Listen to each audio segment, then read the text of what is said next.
विघ्नहर्ता श्री गणेश, श्री गणेश, श्री गणेश। अब मैं आपको माता की प्रथम रूप माँ शैलपुत्री की कथा सुनाऊंगा। जब महादेव का विवाह माता सती के साथ हुआ था, किंतु इसके उपरांत भी प्रजापति दक्ष महादेव का निरंतर अपमान और तिरस्कार करते रहे। मैं इनको श्राप देता हूँ। देवोदास जी, माता, अब हम माता नव दुर्गा का पूजन आरंभ करेंगे। सर्वप्रथम हम कलश की स्थापना करेंगे।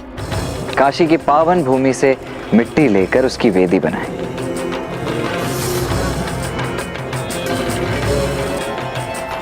और उसमें जौ रोपकर उस पर स्वर्ण, तांबे अथवा मिट्टी का ही कलश स्थापित करें।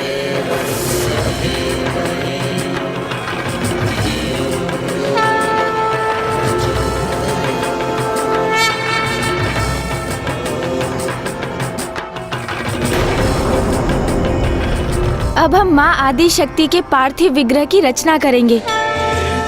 मणिकर्णिका घाट पर माता के मंदिर और विश्वनाथ मंदिर से ली गई पावन मिट्टी से हम माता के श्री विग्रह की रचना करेंगे।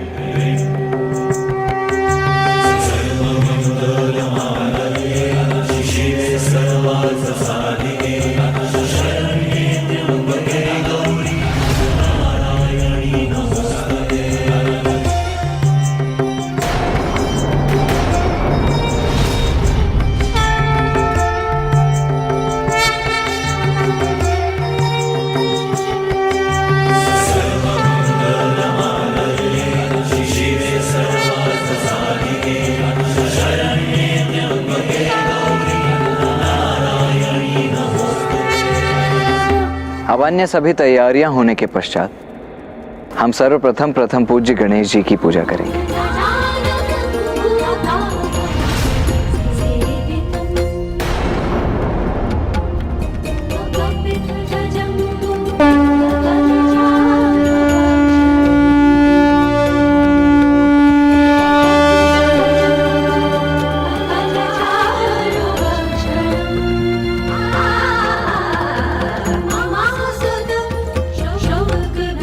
ओम गणपतये नमः। ओम गणपतये नमः। ओम गणपतये नमः। ओम गणपतये नमः। ओम गणपतये नमः। माता पार्वती के नंदन गणेश जी अब संतुष्ट हुए भैया।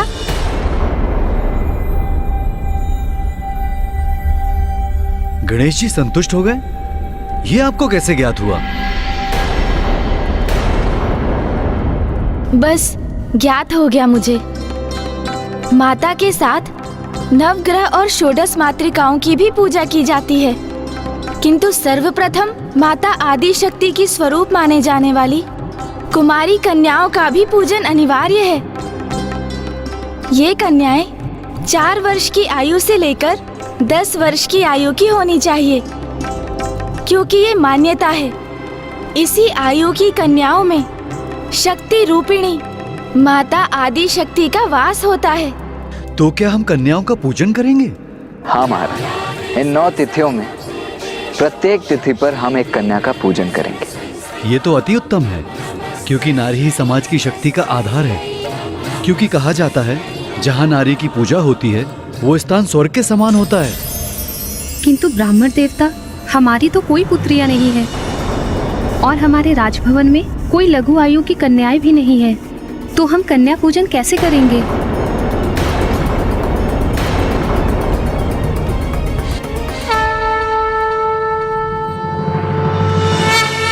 माता, हमें आशीर्वाद दीजिए कि हम नवरात्रि की प्रथम तिथि पर किशोरी पूजन करने में समर्थ हों। अवश्य पुत्र।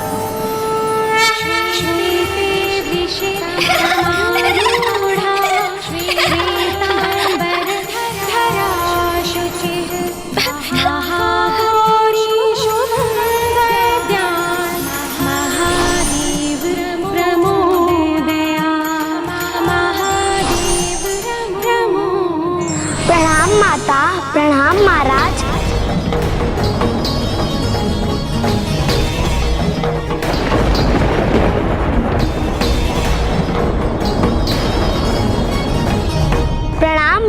देवगण।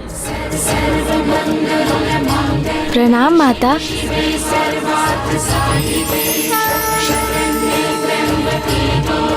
प्रणाम माँ। ये बालिका स्वयं यहाँ कैसे पहुँच गई? इसे कैसे ज्ञात हुआ? बस मुझे ज्ञात हो गया। यही तो माता की लीला है। उन्होंने अपने पूजन के लिए स्वयं ही सारी व्यवस्था कर ली। अब कौमारी पूजन आरंभ करने का समय आ गया है।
धन्यवाद माता।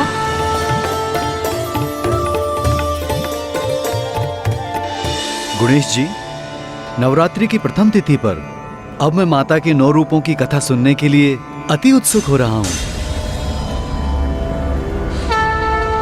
तो सुनिए राजा देवोदास, नवरात्रि में माता के 9 रूपों की उपासना की जाती है। प्रत्येक दिवस माँ की ही एक स्वरूप की पूजा की जाती है, जिन्हें हम माँ शैलपुत्री, ब्रह्मचारिणी, चंद्रघंटा, कुष्मांडा, स्कंद माता, कात्यायनी, कालरात्रि, महागौरी और सिद्धिदात्री के नामों से जानते हैं।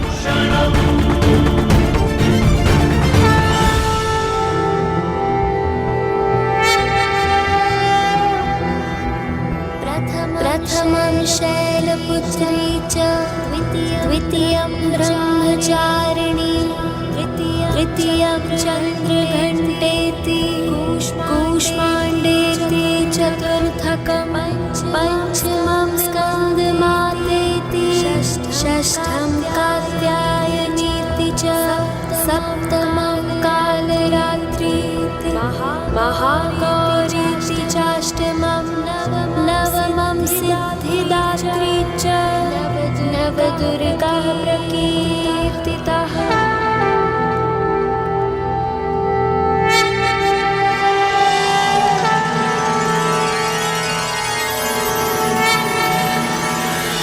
आज नवरात्रि के प्रथम दिवस पर हम माँ के शैलपुत्री स्वरूप का पूजन करेंगे और उनकी कथा भी सुनेंगे।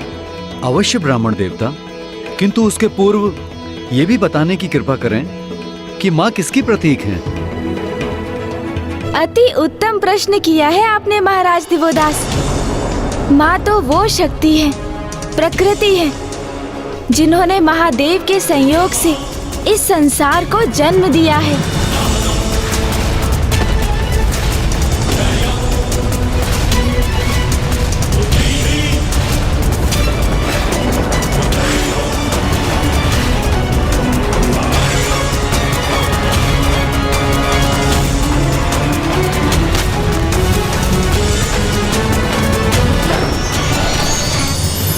परिस्थिति के अनुसार माँ ही महादेव के रौद्र रूप को जागृत करती है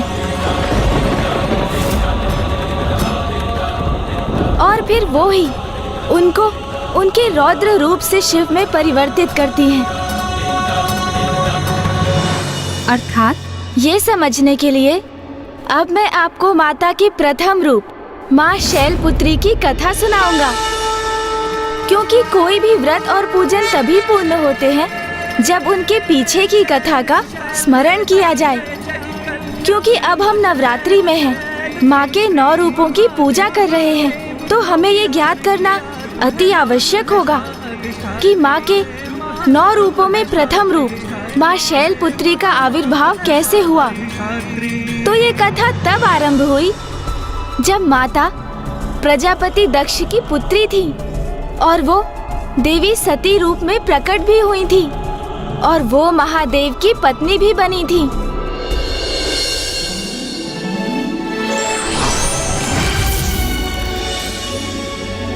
प्रणाम ब्रह्मदेव। प्रणाम नारायण। मैं भृगु ऋषि संपूर्ण सभा की ओर से करबद्ध हो आपका स्वागत करता हूँ। प्रणाम ऋषि भृगु। प्रणाम ऋषि भृगु। प्रणाम ऋषि वशिष्ठ।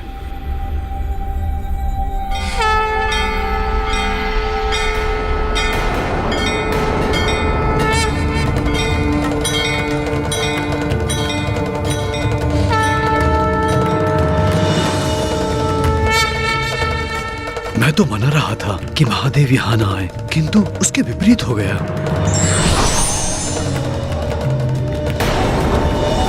कहीं इनका यहाँ अकस्मात आना किसी नवीन संकट व अनिष्ट का कोई कारण न बन जाए।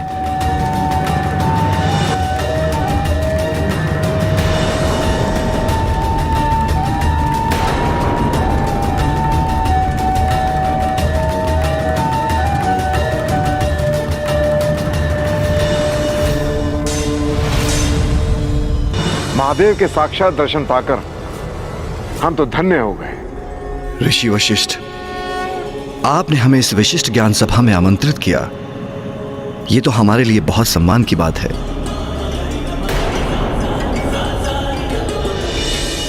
ज्ञान एक उत्तम उत्ताद समाज का आधार होता है। मेरी मान्यता है कि वास्तव में ज्ञानी वो है जिसे तत्व ज्ञान हो। तत्व ज्ञान अर्थात ईश्वर की पहचान। ये तो हमारे वेद शास्त्रों में भी लिखा गया है कि तत्व ज्ञान होने पर कि योगी को आत्मबोध होता है, जिसके परिणाम स्वरूप वो परमात्मा से एकीकार होता है। किंतु जो ईश्वर को न जानता है, न पहचानता है और न स्वीकार करता है और अपने ज्ञान पर अहंकार करता है, उस ज्ञान के आवरण से ढके अज्ञानी का अहंकार सदैव उसके पतन का कारण बनता है। धन्यवाद महादेव।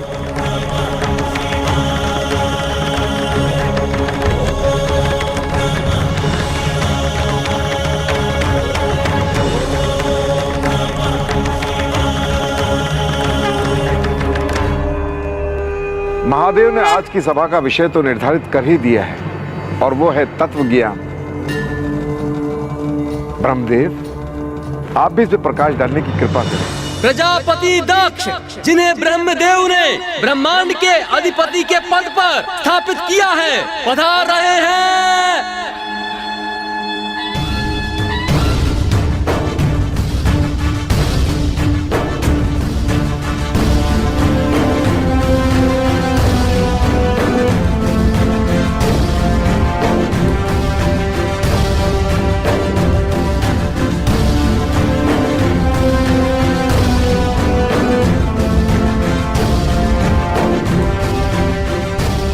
भृगु ऋषि, आपने प्रजापति दक्ष की अनुपस्थिति में ही ज्ञान सभा आरंभ कर दी।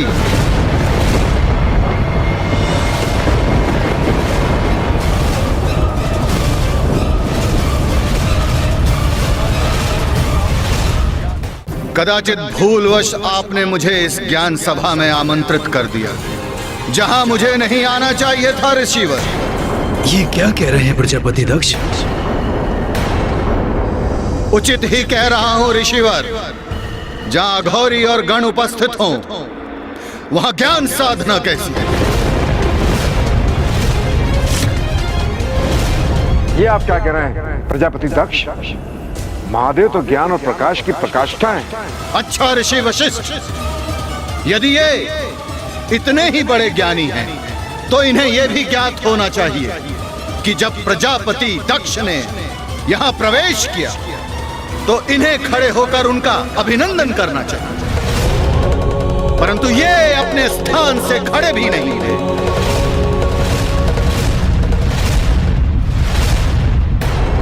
दक्ष, अपने स्थान से उठा तो मैं भी नहीं हूं, और मैं भी अपने ही स्थान पर स्थित रहा। ब्रह्मदेव, आप मेरे पिताश्री हैं। यदि आप मेरे सम्मान में खड़े नहीं हुए तो ये अनुचित नहीं। और नारायण, नारायण तो मेरे आराध्य हैं, उनका सम्मान करना मेरा कर्तव्य है, परंतु इन अघोरी का नहीं। तो फिर महादेव भी तो तुम्हारे ही जमाता हैं। उस दुर्भाग्यपूर्ण सत्य का स्मरण मुझे मत कराइए पिताश्री। ये मेरे पुत्री के पति अवश्य हो सकते हैं, परंतु मैंने इन्हें कभी अपने जमाता के रूप में स्वीकार नहीं किया।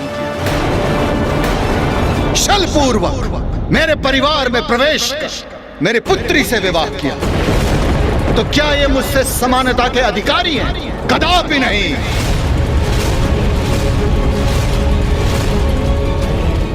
इस सभा में सम्मानित अतिथियों ने, ब्राह्मणों ने, देवताओं ने, ऋषि मुनियों ने मस्तक झुकाकर मेरा अभिनंदन किया, परंतु ये भूतों, पिशाचों और प्रेतों से घिरे रहने वाला अपने स्थान पर स्थित रहा। और तो और अपने नेत्र बंद कर ध्यान करने का ऐसा ढोंग कर रहे हैं जैसे इनसे बड़ा ईश्वर पूरे संसार में कोई ना हो।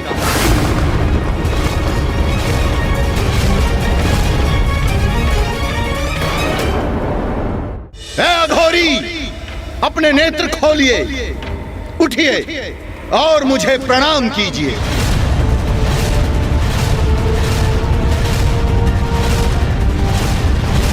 मेरी पुत्री से विवाह किया, इसका अर्थ यह नहीं कि आपको मैं कोई विशेष अधिकार दूंगा।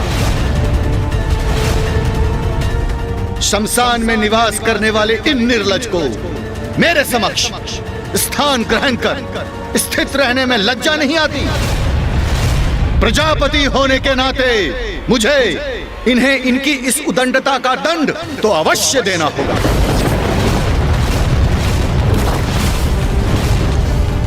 दक्ष, नहीं पिताश्री, आज मैं कोई हस्तक्षेप स्वीकार नहीं करूंगा। आज इन्होंने अपनी उदंडता से मेरा ही नहीं, पूरे धर्म का अपमान किया है। इनकी इस उदंडता का दंड तो इन्हें अवश्य मिलेगा।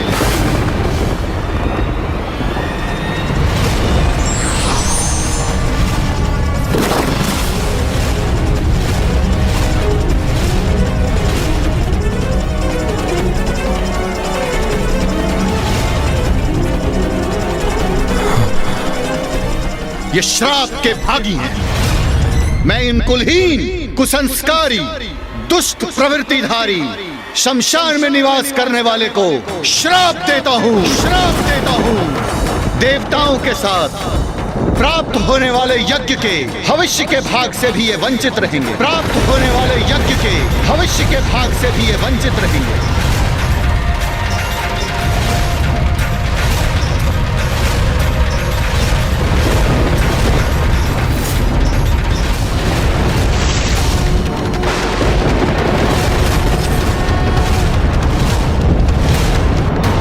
दक्ष, ये तो साहस कैसे किया तुमने? अनर्थ, घोर अनर्थ किया है तुमने। कैसे मूर्ख हैं आप? जो समस्त वेदों के आधार हैं, आप उन्हें यज्ञ के फल से वंचित करेंगे? जिनके स्मरण मात्र से सभी यज्ञ सफल हो जाते हैं और सभी तीर्थ स्थान पवित्र हो जाते हैं, आपने उन्हें ही यज्ञ के भविष्य से वंचित कर दिया। उद्दंडता की पराकाष्ठा तो आपने की है प्रजापति दक्ष। क्षमा कीजिएगा ब्रह्मदेव, किंतु आपने किस मूर्ख अज्ञानी को प्रजापति के पद पर स्थित कर दिया, जिन्हें शिव का, उनकी महिमा का परिचय ही नहीं है। बस! घृणा है मुझे उस स्थान से और उस स्थान पर जाने से जहां तुम, तुम्हारे अन्यगण और तुम्हारा यह अघोरी स्वामी उपस्थित हो। जैसे स्वामी है वैसे ही उसके गण अभद्र, असभ्य, अहंकारी हैं। जाओ, मैं तुम सभी को श्राप देता हूं। तुम सभी वेद से बहिष्कृत रहोगे, वेद के मार्ग से भ्रष्ट और ऋषि मुनियों द्वारा त्यागे जाओगे। तुम सभी हड्डियों का आभूषण धारण कर मदिरा पान में व्यस्त रहो। ये सभी गणों को मेरा श्राप है।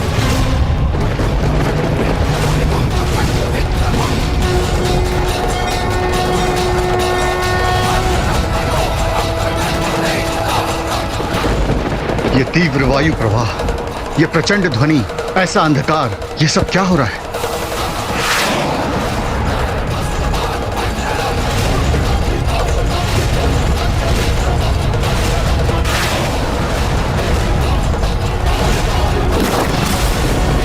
तो क्या इसी मध्य माता शैलपुत्री आ गई गणेश जी? प्रजापति दक्ष और महादेव के मध्य जो कुछ भी घटित हुआ वो सब माँ की ही लीला थी और उसी लीला के परिणाम स्वरूप आगे चलकर होने वाला था माता देवी सती का पुनर्जन्म।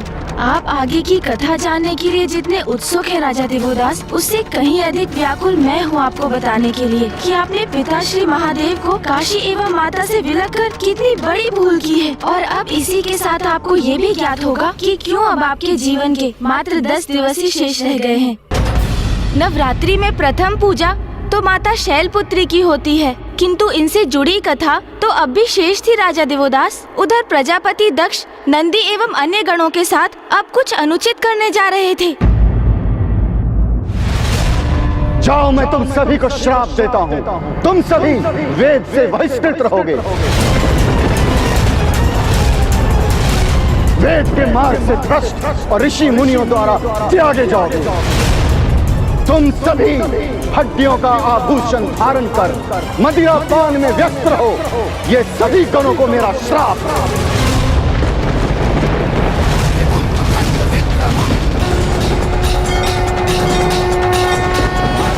ये तीव्र वायु प्रवाह, ये प्रचंड ध्वनि, ऐसा अंधकार, ये सब क्या हो रहा है?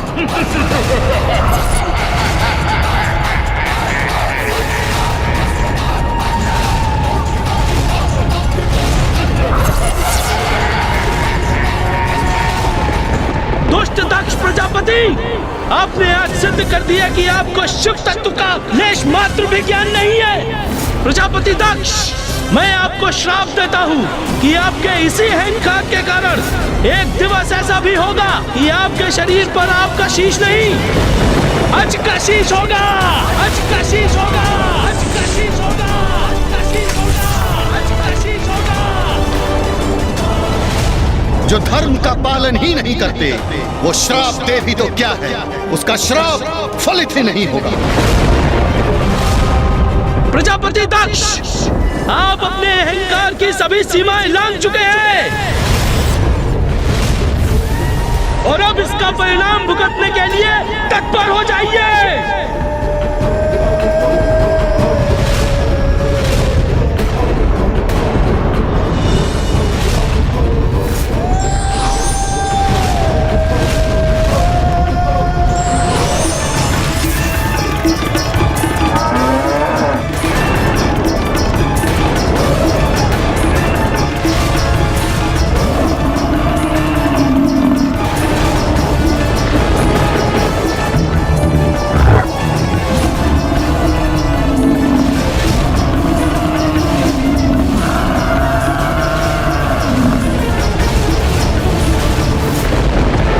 नंदे, नंदे, नंदे,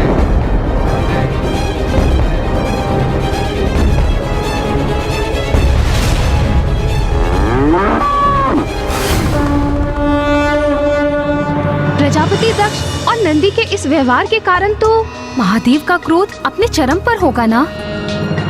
फिर क्या हुआ ब्राह्मण देवता? महादेव तो स्वयं परम ब्रह्म है, अनादि हैं, अनंत हैं और किसी भी शाप से परे, इसलिए जो उनका है कोई शाप देकर उस वस्तु आदि से उन्हें कैसे वंचित कर सकता है?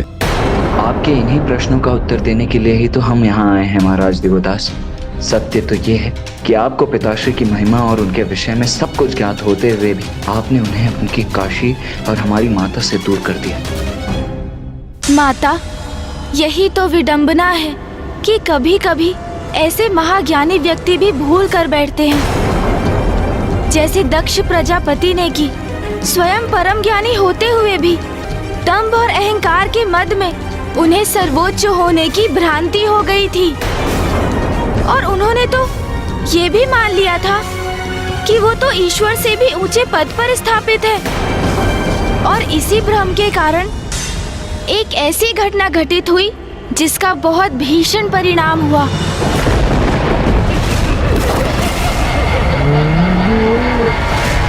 शांत हो जाओ सभी।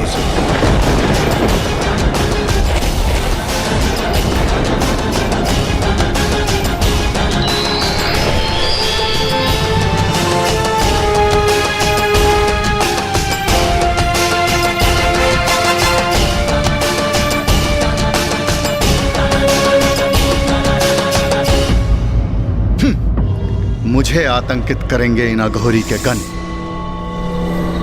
महादेव ने गणों को रोककर उचित ही किया। नंदे, तुम तो परम ज्ञानी हो, इसलिए तुम्हें तो अपने क्रोध पर नियंत्रण रखना चाहिए, अन्यथा तुम्हारे ज्ञान का क्या लाभ। प्रभु, प्रजापति दक्ष अपनी सभी सीमाएं लांघ चुके थे, इसलिए मैं उत्तेजित हो गया। इन्होंने तो इतना दुस्साहस कर दिया कि आपको भी है। उन्होंने मुझे श्राप दिया। मैं इन कुलहीन, कुसंस्कारी, दुष्ट प्रवृत्तिधारी, शमशान में निवास करने वाले को श्राप देता हूँ। नंदे, तुम ये कैसे भूल गए कि कोई मुझे श्राप नहीं दे सकता? तुम कैसे भूल गए कि मैं ही यज्ञ हूं, मैं ही यज्ञ कर्म हूं, और यज्ञ के सभी साधन भी मैं हूं।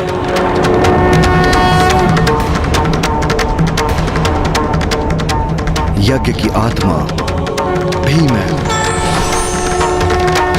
यज्ञ प्राण यजमान भी मैं हूं।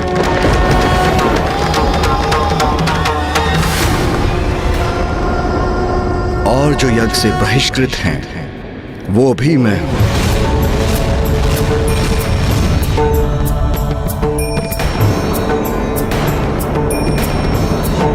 फिर ये कौन हो? तुम कौन हो? वास्तव में मैं ही सब हूं। अच्छा, तो इतना अभिमान है इन्हें। मेरे श्राप को व्यर्थ बताकर अपनी महिमा का बखान कर रहे हैं ये वनवासी। महादेव, उससे बहुत बड़ी भूल हो गई।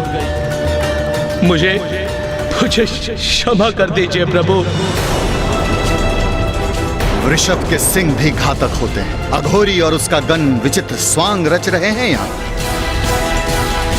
भूल का आभास व्यक्ति के हृदय को निर्मल कर देता है, और फिर भूल कैसी भी हो, व्यक्ति क्षमा योग्य हो जाता है। चलो नंदे।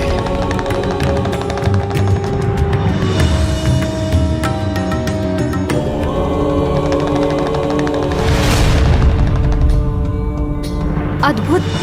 महादेव ने क्रोधित हुए बिना संसार का सबसे गुण रहस्य इतने सरल शब्दों में समझा दिया। तो क्या प्रजापति दक्ष उनके संदेश को समझ सके? नहीं माता, कुछ नहीं समझे। क्योंकि प्रजापति दक्ष तो अहंकार में इतने डूबे थे कि वो तो महादेव के समझाने के बाद भी नहीं समझ सके कि महादेव तो परम ब्रह्म है। वो तो मात्र उन्हें अपना जामाता मान बैठे थे, जिनसे वो अत्यंत क्रोधित थे, और अपने शाप को सत्य में परिवर्तित करने हेतु उन्होंने एक महायज्ञ का आयोजन किया, जिसमें समस्त देवता, ब्रह्मदेव और नारायण आमंत्रित थे। किंतु उन्होंने अपनी पुत्री देवी सती और उनके पति देव महादेव को निमंत्रण नहीं भेजा।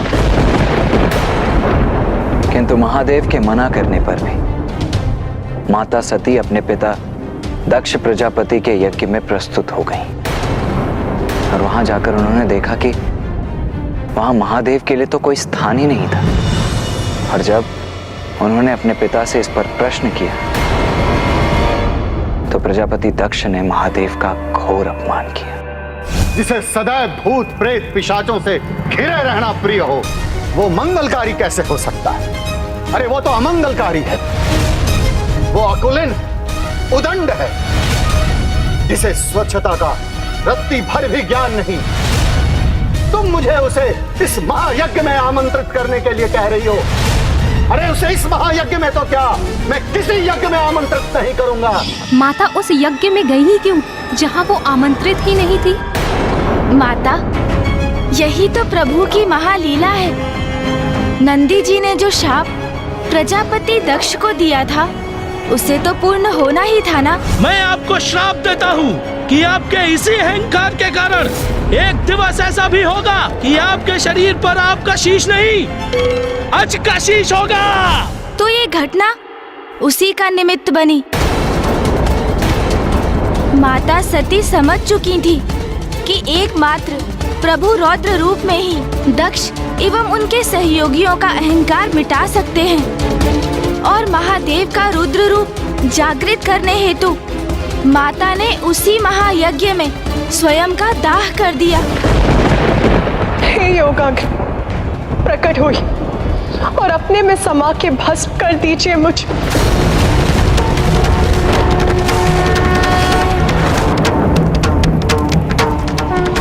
जब महादेव को ज्ञात हुआ कि माता सती ने स्वयं का दाह कर दिया है तो क्रोध में आकर उन्होंने अपना रौद्र रूप वीरभद्र जी को अपनी जटाओं से प्रकट किया और माता भद्रकाली का आवाहन कर उन्हें दक्ष के विनाश का आदेश दिया।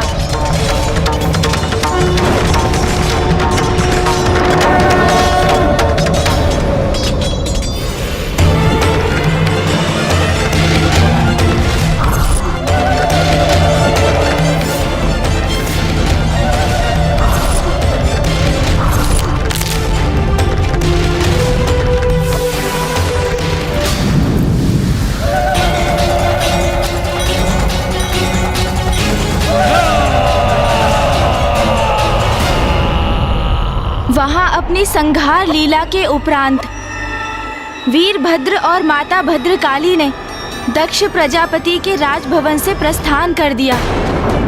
नंदी जी का शाप फलित हो चुका था और दक्ष प्रजापति की पत्नी देवी प्रसूति की विनती सुन और समस्त देवताओं के निवेदन को स्वीकार कर महादेव ने दक्ष प्रजापति को पुनः जीवन दान अवश्य दिया, किंतु अब उनका शीश पूर्व की भांति नहीं, एक अज का शीश था। जहां एक और महादेव अपनी प्रिय देवी सती को खोकर शुद्ध और अशांत थे, वहीं दूसरी ओर वीरभद्र और मां भद्रकाली अभी भी रोष से भरे आगे बढ़ते जा रहे थे। समय के साथ मां भद्रकाली का क्रोध तो शांत हो गया, किंतु उन्हें आभास हुआ कि वीरभद्र अभी भी अत्यंत क्रुद्ध और रोष में थे, जिसके कारण सृष्टि में विनाश की स्थिति उत्पन्न हो चुकी थी। ये क्या, इनका क्रोध तो शांत ही नहीं हो रहा है। और इसी प्रकार आगे बढ़ते बढ़ते वीरभद्र जी और माता भद्रकाली गोदावरी नदी के तट तक पहुंच गए।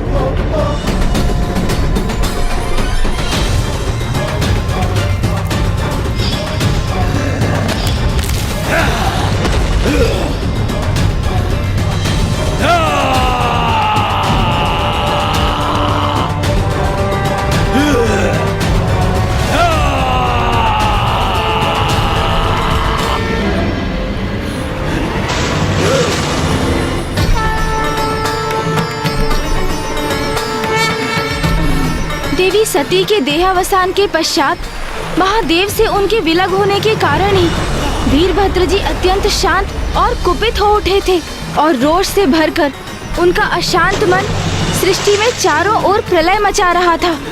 अब अवश्य शांत होंगे प्रभु।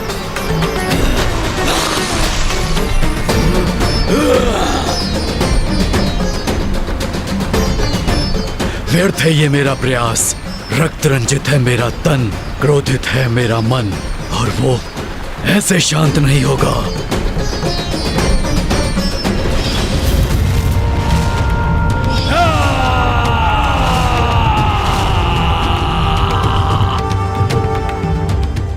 एक ओर गोदावरी नदी के तट पर वीरभद्र जी का क्रोध ज्वालामुखी के समान फटने ही जा रहा था, और दूसरी ओर दक्ष प्रजापति के राजभवन में महादेव देवी सती के पार्थिव शरीर को अपनी भुजाओं में भर स्वयं पर नियंत्रण खो बैठे थे।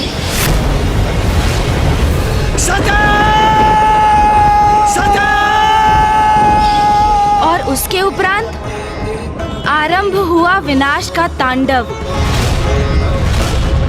एक और वीरभद्र जी का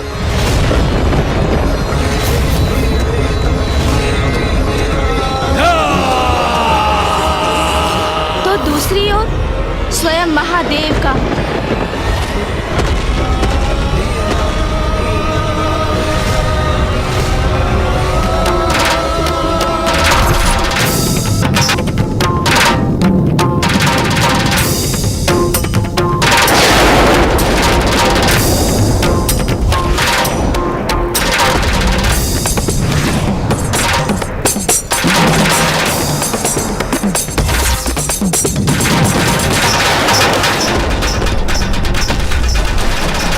वीरभद्र जी और महादेव के तांडव से सृष्टि में सर्वनाश की स्थिति उत्पन्न हो गई थी, और माता भद्रकाली को ज्ञात था कि वीरभद्र जी का तांडव रोकने के लिए उन्हें ही कुछ करना होगा। तब माता भद्रकाली ने वीरभद्र जी को शांत करने का निश्चय किया।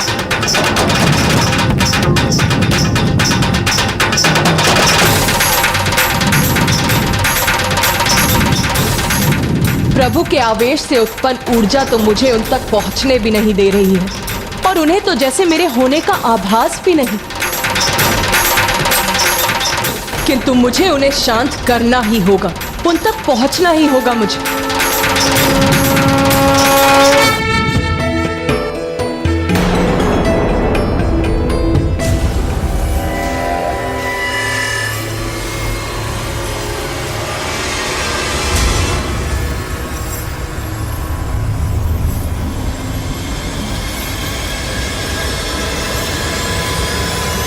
माता भद्रकाली जल में विलीन हो गई, किंतु इससे वीरभद्र जी का क्रोध कैसे शांत होने वाला था?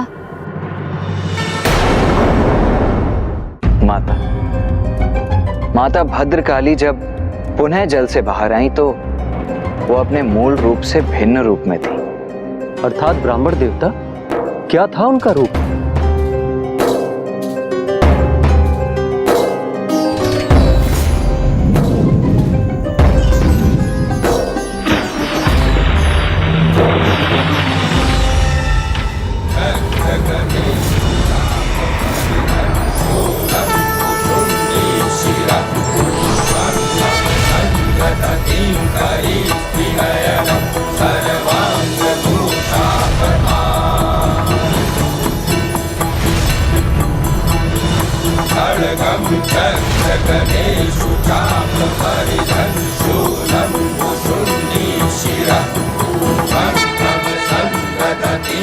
आपने यहाँ आकर अपने सौम्य सौंदर्य रूप से मुझे अवसाद और आवेश से मुक्त किया।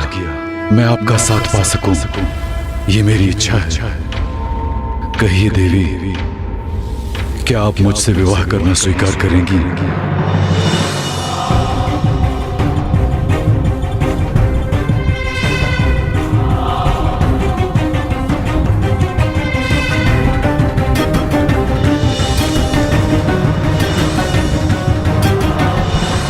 नहीं।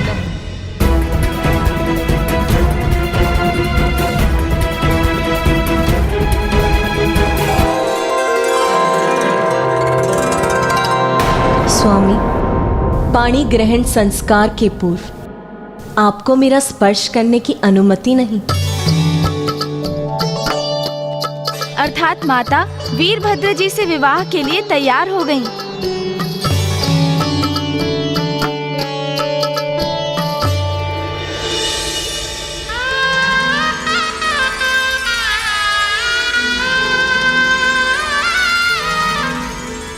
वीरभद्र जी और माता भद्रकाली जी का विवाह संपन्न हुआ और वो एक हुए।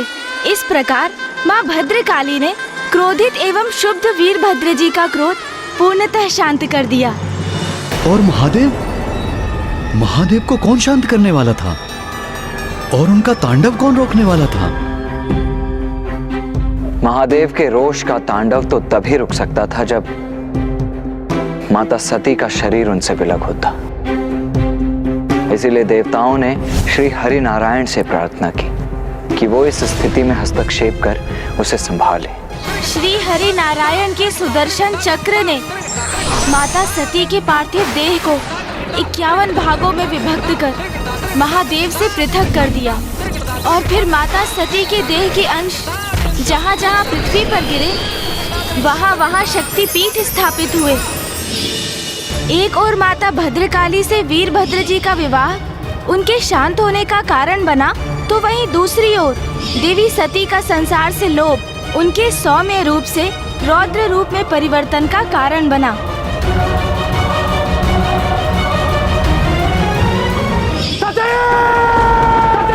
माता सती के देह से विलग हो जाने से भी महादेव सामान्य नहीं थे। वो तो संसार से विरक्त होकर गहन समाधि में प्रवेश कर चुके थे, जो सृष्टि के हित में नहीं था।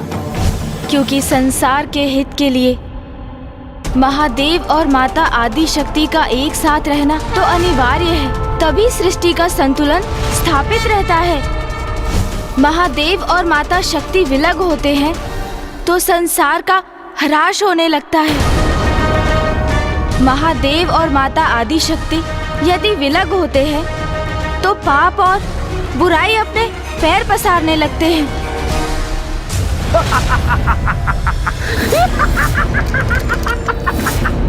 महादेव और माता आदि शक्ति के विलग होने से कभी कुछ भला नहीं हुआ है, ना तब और ना ही कभी और। अनर्थ? महादेव और देवी सती का विलग होना अर्थात महाअनर्थ। आप भी तो उनके विलग होने का एक कारण है राजा देवोदास।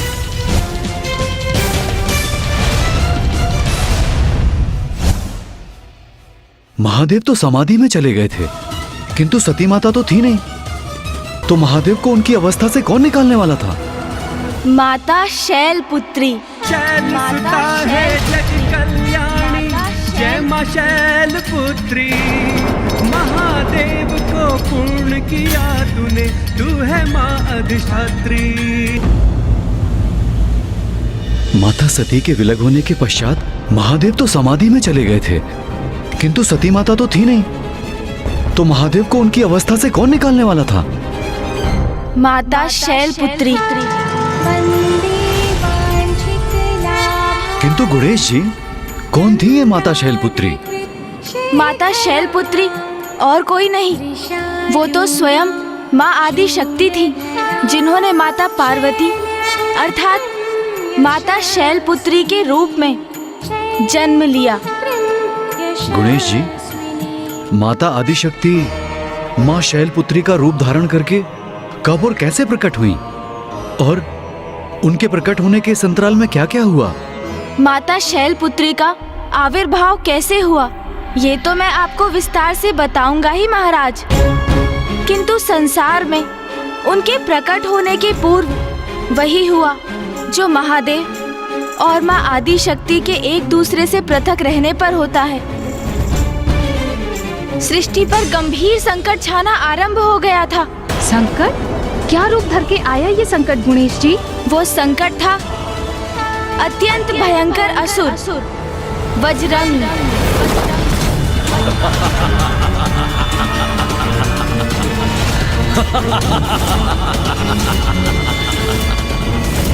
इतना शक्तिशाली असुर जो सृष्टि के लिए संकट बन गया, कौन था ये वज्रंग? असुर वज्रंग और कोई नहीं, देवताओं का ही भ्राता था, और जिसके हृदय में देवताओं के प्रति शत्रु भाव था। वो शत्रु भाव जो उसने अपनी माता से प्राप्त किया था। ऋषि कश्यप की 2 प्रमुख पत्नियां थी, माता दिति और माता अदिति।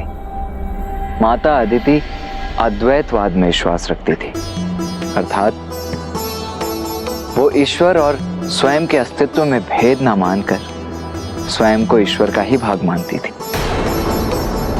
और ईश्वर में अटूट विश्वास रखती थी, जिसके फल स्वरूप उन्हें सदाचारी देवता पुत्र रूप में प्राप्त हुए, अर्थात इंद्रदेव, सूर्यदेव, वायुदेव, वरुण देव और अग्निदेव।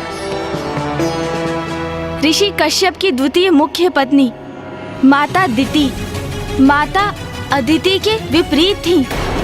द्वैत भाव में विश्वास रखती थी वो, अर्थात उनके अनुसार तो उनका अस्तित्व तो ईश्वर से भी परे था और इसी कारण सांसारिक सुखों के प्रति उनकी प्रबल आसक्ति थी और इसीलिए उन्होंने धर्म की सत्ता को अस्वीकार करने वाले दुराचारी असुरों को जन्म दिया।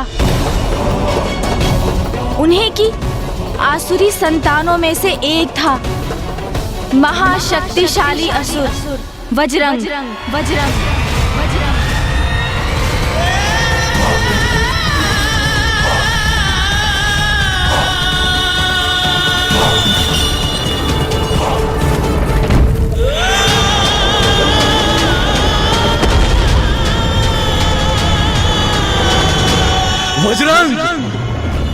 वज्रंग हूं मैं।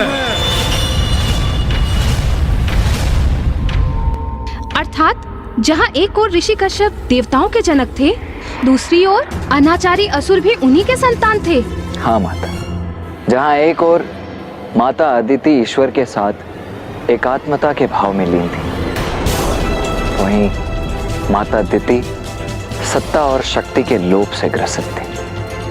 माता का असंतोष, उनका लोभ उनके पुत्रों का भी स्वभाव बना, जिसमें प्रमुख था वज्रंग। फिर क्या हुआ? वही जो सदैव होता आ रहा है। वज्रंग ने अपनी कुयोजनाओं को साकार करने के लिए फिर घोर तपस्या की। ओम ब्रह्मदेवाय नमः। ओम ब्रह्मदेवाय नमः। ओम ब्रह्मदेवाय नमः। और फिर ब्रह्मदेव ने उससे प्रसन्न होकर उसे दर्शन दिए। वज्रंग ने वरदान स्वरूप उनसे अमृतत्व मांगा, किंतु ब्रह्मदेव ने उसके इस आग्रह को अस्वीकार कर दिया और तब वज्रंग ने वो वरदान मांग लिया जो सृष्टि के लिए अत्यंत ही घातक और विनाशकारी सिद्ध होने वाला था। तो फिर मुझे ये वरदान दीजिए प्रभु कि मैं स्वर्ग पर विजय प्राप्त कर सकूं। तथास्तु। इस वरदान से उसकी शक्ति और साहस में और भी वृद्धि हुई, जिसके साथ उसने स्वर्ग पर आक्रमण कर दिया।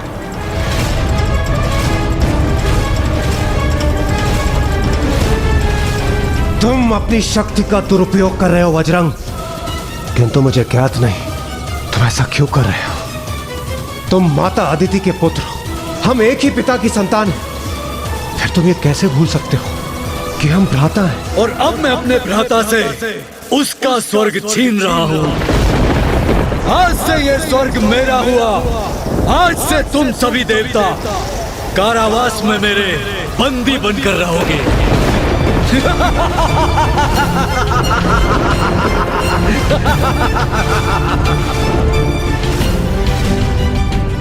फिर क्या हुआ गुणेश जी?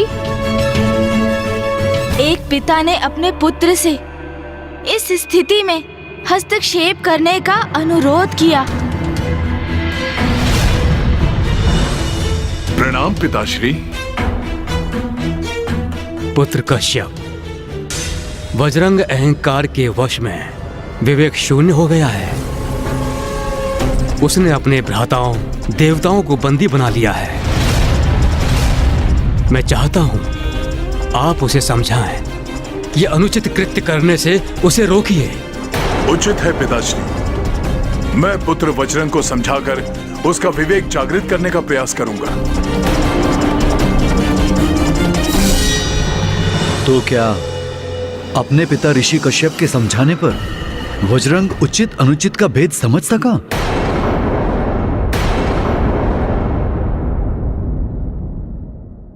महाराज, यदि कोई व्यक्ति अपने उचित मार्ग से भटक जाता है तो उसकी बुद्धि भ्रष्ट हो जाती है। फिर वो अपने शुभ चिंतकों को भी अपना शत्रु मान लेता है और उचित सुझाव को भी स्वीकार नहीं करता। ऐसी अवस्था में उसके माता पिता ही उसे सन्मार्ग पर लाने का अंतिम उपाय बनते हैं। यदि वो व्यक्ति अपने माता पिता के वचनों को गंभीरता से ले, उनके सुझावों को आत्मसात कर ले, तो वो पुनः सन्मार्ग पर आकर अपने भूलों को सुधार सकता है। इसी विचार से एक पिता अपने पुत्र को समझाने गए। पुत्र वज्रंग,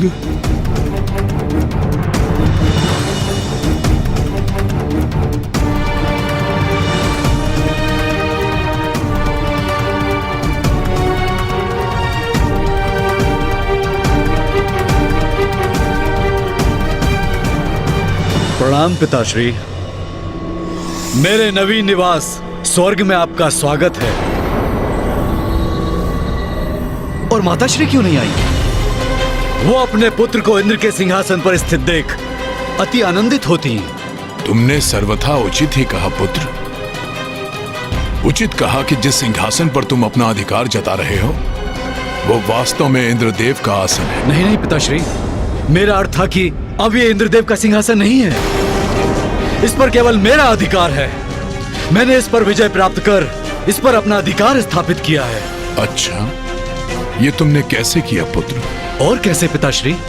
मैंने इस स्वर्गलोक पर आक्रमण किया और सभी देवताओं को उनके स्थान से हटाकर स्वयं उनकी जगह पर स्थान ग्रहण किया। अर्थात तुमने बल का दुरुपयोग कर देवताओं से उनका स्वर्ग और इंद्रदेव से उनका सिंहासन छीन लिया। मैं तुम्हारा और इंद्रदेव दोनों का पिता हूं। मैंने तुम दोनों भ्राताओं में कोई भेद नहीं किया। आज तुमने अपने अनुचित कृत्य के द्वारा मुझे ऐसा करने पर विवश कर दिया। पुत्र स्वर्ग देवताओं का है, तुम्हारा नहीं।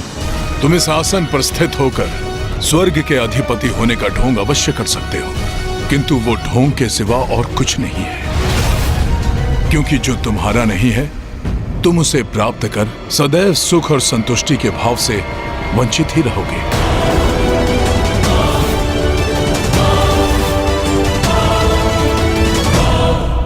तुम देवी दीदी के पुत्र हो जो कि अत्यंत महत्वाकांक्षी हैं। उन्हें सत्ता प्राप्त करने की प्रबल इच्छा है, किंतु तुम मेरे भी पुत्र हो और मुझे पूर्ण विश्वास है कि तुम्हें जीवन के किसी पड़ाव पर यह ग्लानि अवश्य सताएगी कि तुमने ये सब बलपूर्वक प्राप्त किया जो तुम्हारा था ही नहीं।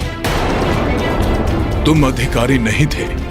अपने भ्राताओं का अधिकार छीनकर उन्हें कारावास में डालने की इस घटना के लिए तुम स्वयं को अवश्य धिक्कारोगे।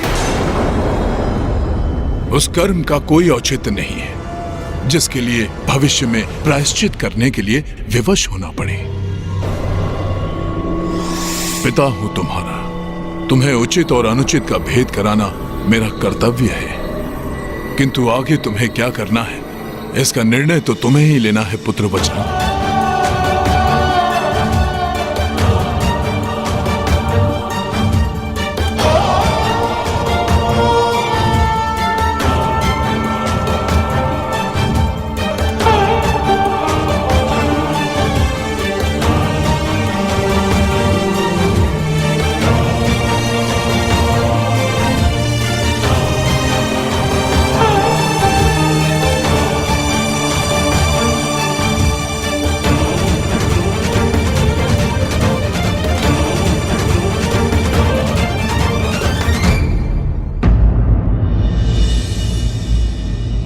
तुम इस आसन पर स्थित होकर स्वर्ग के अधिपति होने का ढोंग अवश्य कर सकते हो, किंतु वो ढोंग के सिवा और कुछ नहीं है। क्योंकि जो तुम्हारा नहीं है तुम उसे प्राप्त कर सदैव सुख और संतुष्टि के भाव से वंचित ही रहोगे। क्या हुआ महाराज, जो आप इतने गहन विचार में डूब गए? क्या जो कुछ ऋषि कश्यप ने अपने पुत्र वज्रंग से कहा, उससे आप सहमत नहीं है?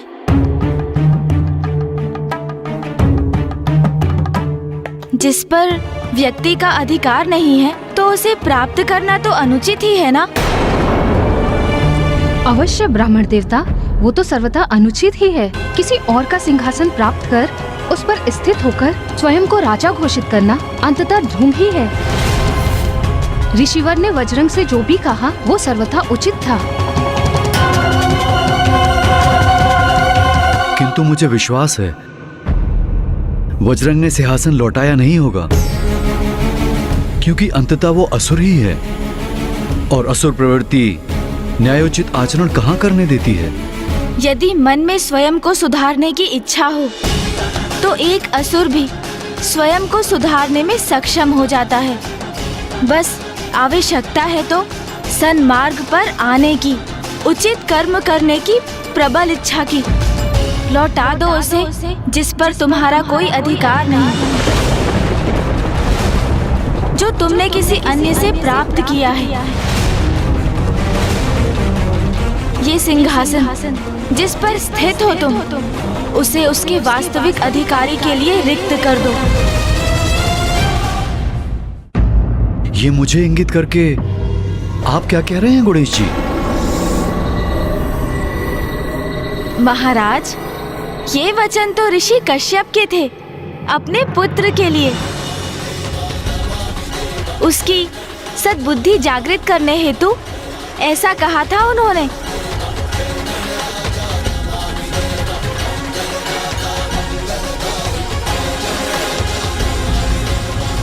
तो जब वज्रंग ने अपने पिता ऋषि कश्यप के कठोर वचन सुने तो उसे अपनी भूल का आभास हुआ। आइए भ्राताश्री, अपना उचित स्थान ग्रहण कीजिए।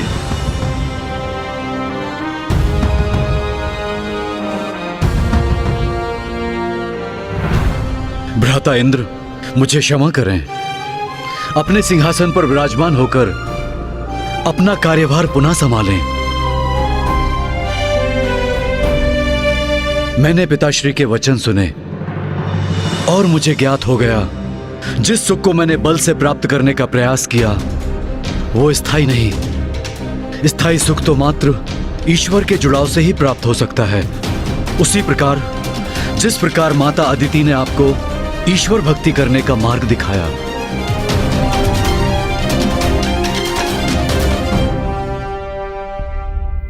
वज्रंग, तुम हमारे भ्राता हो, इसलिए मैंने तुम्हें क्षमा किया। इसलिए मैं तुमसे अनुरोध करता हूं, तुम यहीं स्वर्गलोक में स्थित होकर मेरी राजसभा में मंत्री पद स्वीकार करो। नहीं भ्राता इंद्र, मेरी तो बस अब एक ही धुन है, ईश्वर से जुड़ाव की धुन। ईश्वर की भक्ति में लीन होकर मैं परम सुख और आनंद प्राप्त करना चाहता हूं, और ईश्वर से जुड़ाव का केवल एक ही मार्ग है, तप का मार्ग। इसलिए मैं कठोर तप करने जा रहा हूं। इसलिए अब मुझे आज्ञा दीजिए। मुझे तुम पर गर्व है। वज्रंग पूर्ण रूप से परिवर्तित हो गया। सत्ता के लोभ को त्याग कर तप में लीन हुआ, सदाचारी जीवन जीने लगा। और ये सब इसीलिए हुआ क्योंकि उसने अपने पिता के वचन सुने। वज्रंग के साथ उसकी पत्नी वारंगी भी थी, जो सदा अपने तपस्वी पति की सेवा में लीन रहती थी। तो ऋषि कश्यप वज्रंग से उत्पन्न संकट को निवारण करने में सफल हुए? नहीं महाराज, ऋषि कश्यप तो अपने पुत्र वज्रंग के हृदय परिवर्तन करने में समर्थ थे, किंतु ब्रह्मांड, वो तो अभी भी माता आदि शक्ति के अभाव से जूझ रहा था, क्योंकि उनकी अनुपस्थिति के कारण संसार में दुष्टता का प्रभाव होता है। और इस बार भी ऐसा ही कुछ हुआ और वो थी वज्रंग की पत्नी वारंगी। अपने पति की भांति निर्मल नहीं हुआ था, अपितु वो सभी सुख पाना चाहती थी जिन्हें वज्रंग त्याग कर आया था।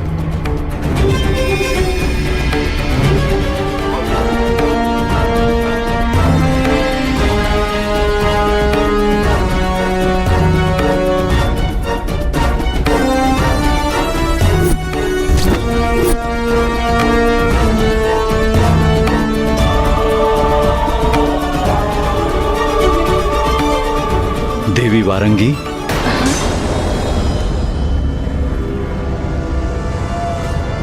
तुम कुशल तो हो ना प्रिय? क्षमा कीजिएगा नाथ, वो निद्रा का प्रभाव छा गया था मुझ पर। आप विश्राम कीजिए ना, मैं आपके पाँव दबा देती हूँ। तुम मेरी कितनी सेवा करती हो, मैं भी तुम्हें कुछ प्रदान कर पाता तो कितना उत्तम होता। वो तो आप अवश्य कर सकते हैं। मुझे जो चाहिए वो आप मुझे दे सकते हैं। तो फिर मांगो वारंगी, क्या चाहिए तुम्हें?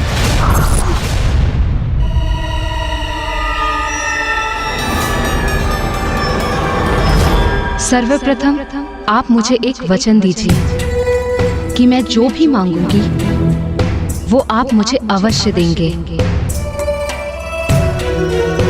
मैं तुम्हें वचन देता हूँ।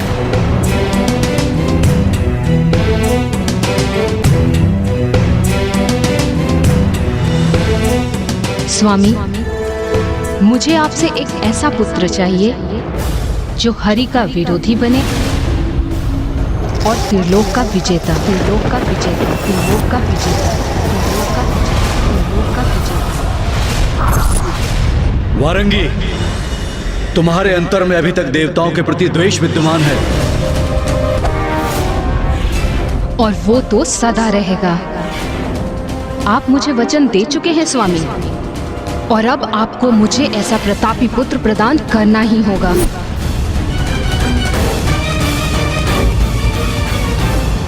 वज्रंग अपनी सभी इच्छाओं को साध कर प्रभु में लीन होकर कठोर तप कर रहा था, किंतु उसकी पत्नी अभी भी देवताओं से घृणा करती थी।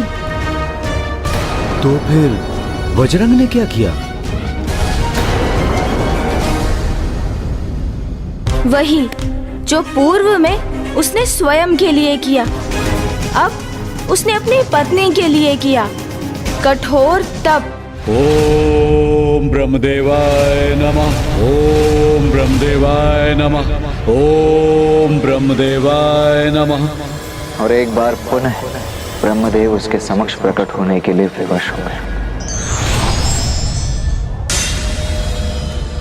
मुझे खेद है ब्रह्मदेव कि अब जो मैं आपसे वरदान मांगने जा रहा हूँ उससे आप कुछ चिंतित अवश्य होंगे, किंतु मुझे यही वरदान चाहिए। मुझे एक ऐसा पुत्र चाहिए जो त्रिलोक विजेता भी हो और हरिद्वेषी भी। पुत्र वज्रंग, ये क्या मांग रहे हैं? ऐसा पुत्र तो संसार के लिए संकट बन जाएगा, सभी को अपार कष्ट देगा। तुम्हें ज्ञात है कि मैं तुम्हें वरदान देने के लिए विवश हूं। मेरी विवशता का अनुचित लाभ मत उठाओ पुत्र।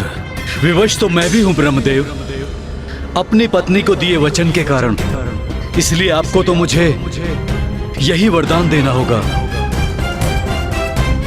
तथास्तु। धन्यवाद ब्रह्मदेव। किंतु ब्रह्मदेव के इस वरदान के फल स्वरूप ही सृष्टि पर एक भीषण संकट उत्पन्न होने जा रहा था। इसीलिए अब और भी अधिक महत्वपूर्ण हो गया था माता शैलपुत्री का आविर्भाव, क्योंकि माँ शैलपुत्री की अनुपस्थिति में सृष्टि में सदा ही असंतुलन रहा है, पूर्व में भी और अब भी। महाराज दिवोदास, माँ के 9 रूपों की कथा के प्रथम प्रसंग में अभी तक आपने ये सुना कि किस प्रकार माता सती के देहावसान के पश्चात महादेव अशांत होकर चिरकाल के लिए ध्यान में लीन हो गए, जिसके कारण सृष्टि में भांति भांति के संकट भी उत्पन्न होने लगे थे। और इसी मध्य माता शैलपुत्री के आविर्भाव के पूर्व एक महासंकट विस्फोट होने की प्रतीक्षा में था, जो वज्रंग की पत्नी वारंगी के उदर में पल रहा था।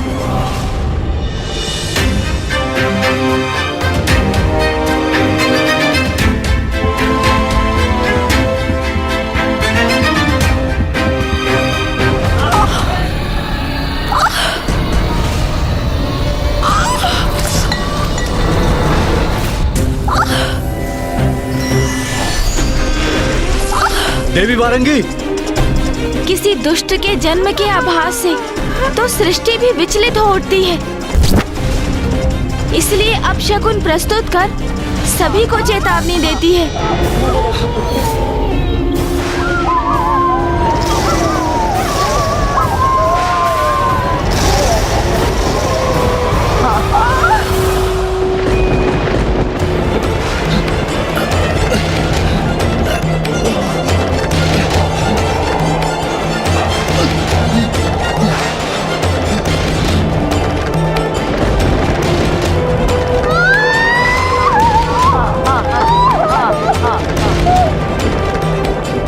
इतने अनिष्टकारी संकेत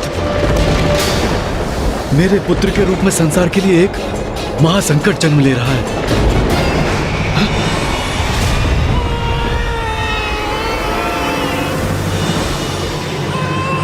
ये लीजिए आपका पुत्र।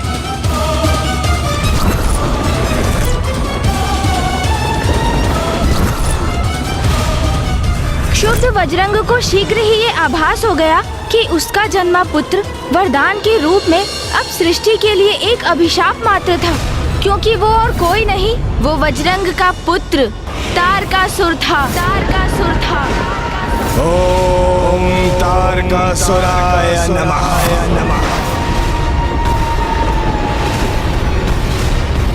माता शक्ति संसार से लुप्त थी, उसी का दुष्परिणाम था ये, क्योंकि उनके लोप होने से संसार का संतुलन बिगड़ रहा था और जो उत्पन्न हो रहा था वो तो दुष्टता और बुराई का ही प्रतीक था। सृष्टि के लिए महासंकट बनने वाला था वो। इसीलिए माता आदि शक्ति का इस संसार में पुनः आगमन अति आवश्यक हो गया था।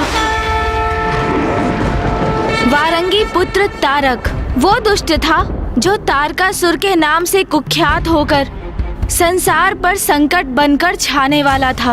और वारंगी वो तो आरंभ से ही अपने पुत्र को हरिद्वेषी त्रिलोक विजेता बनाने का स्वप्न देख रही थी। उसने तो अपने पुत्र के हृदय में हिंसा, लोभ, कुटिलता आदि के विचार भर दिए थे। समय आने पर वारंगी ने उसे अन्य असुरों और स्वयं उसके पिता के समान कठोर तप करने की प्रेरणा दी, जिससे वो अपार शक्ति अर्जित करने में सफल हो सके। तारकासुर ने अपनी तपस्या आरंभ की इस उद्देश्य से कि वो स्वर्ग पर अधिपत्य स्थापित कर सके।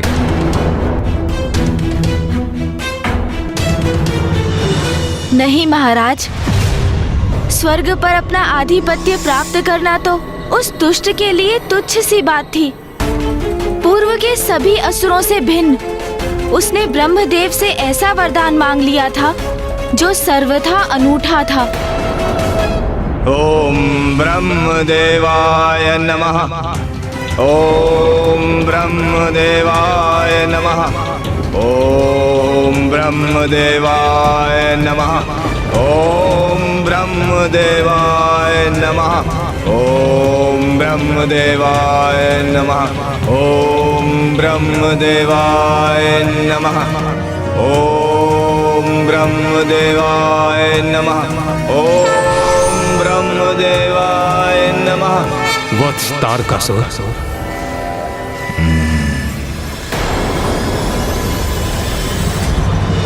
प्रणाम ब्रह्मदेव। अपने तप से मैंने आपको यहाँ आने पर विवश कर ही दिया। कहो क्या वरदान चाहते हो? मांगूंगा, अवश्य मांगूंगा। उसी के लिए तो इतना तप किया है मैंने। अमरत्व तो आप मुझे प्रदान करेंगे नहीं, कोई बात नहीं, किंतु मैं भी ऐसा वरदान मांगूंगा कि आपके ना चाहते हुए भी आपके दिए हुए वरदान से अमर हो जाऊंगा मैं। पहेलियां मत बुझाओ तारकासुर। तुम भली भांति जानते हो जो असंभव है उसे तुम कैसे संभव कर सकते हो। अमृत्यु का वरदान पाने के अधिकारी नहीं हो तुम। अन्य कोई वरदान चाहिए तो बताओ। ब्रह्मदेव, यदि घृत सीधी उंगली से ना निकले तो उंगली को टेढ़ी करनी पड़ती है। महाज्ञानी हैं आप, किंतु इतना भी नहीं समझते। तारकासुर जो चाहता है वो प्राप्त करके ही रहता है। मुझे वरदान दीजिए ब्रह्मदेव। महादेव की आदि शक्ति के प्रति कामेक्षा जागृत होने पर महादेव की जो शक्ति उत्पन्न हो, उससे उनके जिस पुत्र का जन्म हो और जो भविष्य में देव सेनापति के पद पर स्थित हो, एकमात्र वही महादेव पुत्र मेरा वध कर सके। ये कैसा वरदान मांग लिया तारकासुर ने? महादेव तो परम ब्रह्म है, पूर्णता के प्रतीक हैं, परम योगी हैं। काम इच्छा तो उनमें लेश मात्र भी जागृत नहीं हो सकती। और महादेव की अर्धांगिनी अर्थात देवी सती ने भी तो योगाग्नि में अपने तन का दाह कर दिया था ना?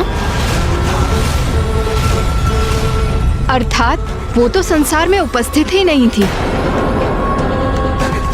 जिसके कारण महादेव स्वयं भी विरक्त भाव से समाधि में स्थित थे। इसलिए इस अवस्था में महादेव के पुत्र का जन्म भला कैसे हो सकता था? अर्थात तारकासुर कपट कर रहा था। फिर ब्रह्मदेव ने क्या कहा गुणेश जी? ब्रह्मदेव किस गहन चिंता में डूब गया। आपका भक्त आपके समक्ष खड़ा है, जिसने आपको प्रसन्न करने के लिए कठोर तप किया है। भगवान हैं आप, अपने भक्त को कैसे निराश कर सकते हैं आप? बोलिए, वरदान तो आपको देना ही होगा, तो मेरा वरदान दीजिए मुझे। प्रभु दीजिए मुझे मेरा वरदान। प्रभु मेरा वरदान मुझे दीजिए, मैं आपके समक्ष खड़ा हूं। तथास्तु, तथास्तु।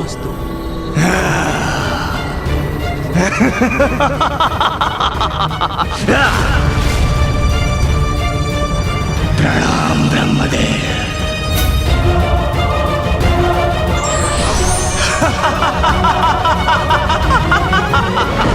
अमर हो गया मैं, अमर अमर अमर। एक और महादेव समाधि में लीन है, दूसरी ओर आदि शक्ति विलुप्त है। ऐसे में उनका पुत्र जन्म कैसे संभव होगा? इसका तात्पर्य है मेरा वध नहीं हो सकता, असंभव है ये। अंत काल तक जीवित रहूंगा मैं, अनंत काल तक, और समस्त ब्रह्मांड में गूंजेगा मेरा ही मंत्र, मेरा ही मंत्र। ओम तारकासुराय नमः, ओम तारकासुराय नमः। ब्रह्मदेव तारकासुर को वरदान देने के लिए विवश थे, इसीलिए तप के बल पर नहीं, अपितु अपनी बुद्धि में उपजे छल से तारकासुर अमरत्व के निकट पहुंच गया था और उसने वो मांग लिया था जो असंभव था। महादेव का ऐसा पुत्र कहाँ उत्पन्न हो सकता था? और इसके लिए तो सर्वप्रथम महादेव को उनकी समाधि से बाहर लाना आवश्यक, और ये तो माता आदि शक्ति के अतिरिक्त और किसी के भी द्वारा संभव नहीं था। इसीलिए माता आदि शक्ति ही इस विकट परिस्थिति में हस्तक्षेप कर इस समस्या का समाधान कर सकती थी। किंतु अभी भी माता संसार से अदृश्य थी। माता की अनुपस्थिति में तो कोई उपाय दिखाई ही नहीं दे रहा था जिससे तारकासुर के संकट से संसार मुक्त हो। तो फिर क्या हुआ गुणेश जी? वरदान पाकर तो तारकासुर और भी शक्तिशाली हो गया होगा, तो फिर क्या किया उसने? वही किया उसने जो उसकी माता वारंगी को अपने पुत्र से अपेक्षा थी। संसार पर महासंकट बनकर टूट पड़ा था वो तारकासुर। पृथ्वी लोक और पाताल लोक पर विजय प्राप्त कर वो दुष्ट स्वर्ग लोक भी जा पहुंचा। मेरा ये विश्वास कि मेरे भ्राता वज्रंग ने तुम्हें धर्म के मार्ग पर प्रेरित किया होगा, यह बहुत बड़ी भूल थी, बहुत बड़ी भूल, क्योंकि तुम भी पथभ्रष्ट होकर वही भूल कर रहे हो जो बहुत समय पहले तुम्हारे पिता ने की थी। आज से स्वर्ग मेरा हुआ और आज से तुम सभी देवता कारावास में मेरे बंदी बनकर रहोगे। किंतु तारकासुर, तुम्हारे पास सब भी समय है, सुधर जाओ, अपनी भूल को सुधार लो और अपने पिता का अनुसरण करो। भ्राता, भेदभाव करो तुम और भुगतू मैं। जब स्वर्ग में स्थित सभी सुख अकेले भोगते हो, तब क्या तुम्हें अपने असुर भ्राता स्मरण होते हैं? अरे स्वर्ग पर यदि हमारा अधिकार है तो तुम भी पाताल की अकूट संपदा के स्वामी हो। वो संपदा मेरे लिए पर्याप्त होती तो क्या मैं ब्रह्मदेव की घोर तपस्या करके ये वरदान प्राप्त करता? स्वर्ग तो मुझे चाहिए और वो मैं लेकर रहूंगा। त्रिलोक विजेता बनूंगा मैं, त्रिलोक। सब मेरे अधीन होंगे और सर्वत्र गूंजेगा मेरा मंत्र, ओम तारकासुराय नमः, ओम तारकासुराय नमः। इसकी इतनी उद्दंडता, ये भी अपने पिता के समान सुपथ से भटक चुका है। देवगण, आप सभी यहीं प्रतीक्षा कीजिए, मैं अभी इस दुष्ट को उचित पाठ सिखाकर आता हूं।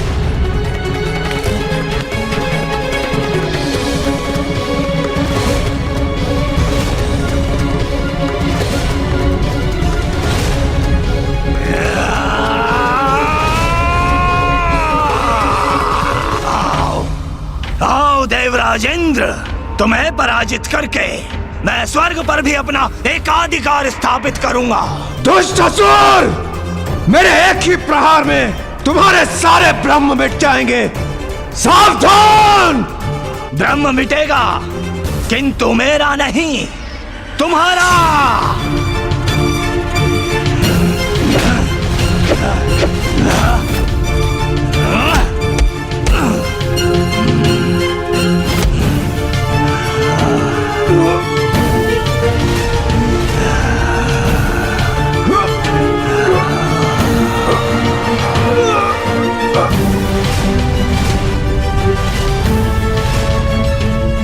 ये क्या? इसने तो देवराज को भी भुजा में जकड़कर ऊपर उठा लिया। इंद्रदेव का ऐसा अपमान कदापि सहन नहीं करेंगे हम। तारकासुर, तुम्हारा इतना दुस्साहस! मूर्ख देवताओं, शीघ्र तुम भी उसी अवस्था में होगे जहां पर तुम्हारे देवराज इंद्र हैं।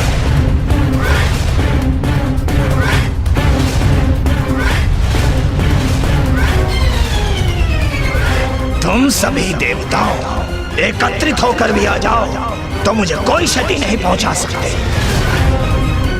किंतु मैं तुम्हें अपना बंदी अवश्य बनाऊंगा, ऐसे कारागार में जहां से तुम्हारा मुक्ति पाना असंभव है।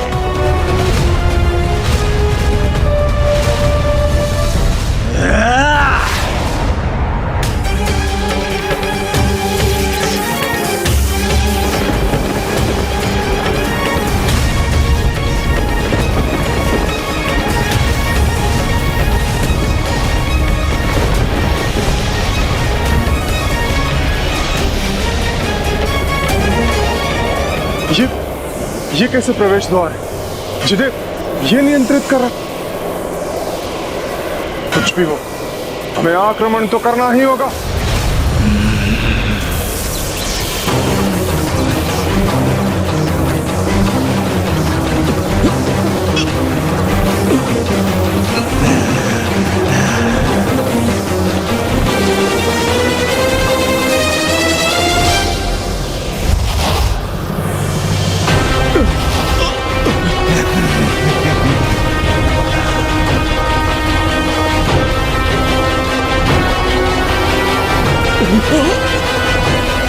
कैसे संभाले स्वयं को।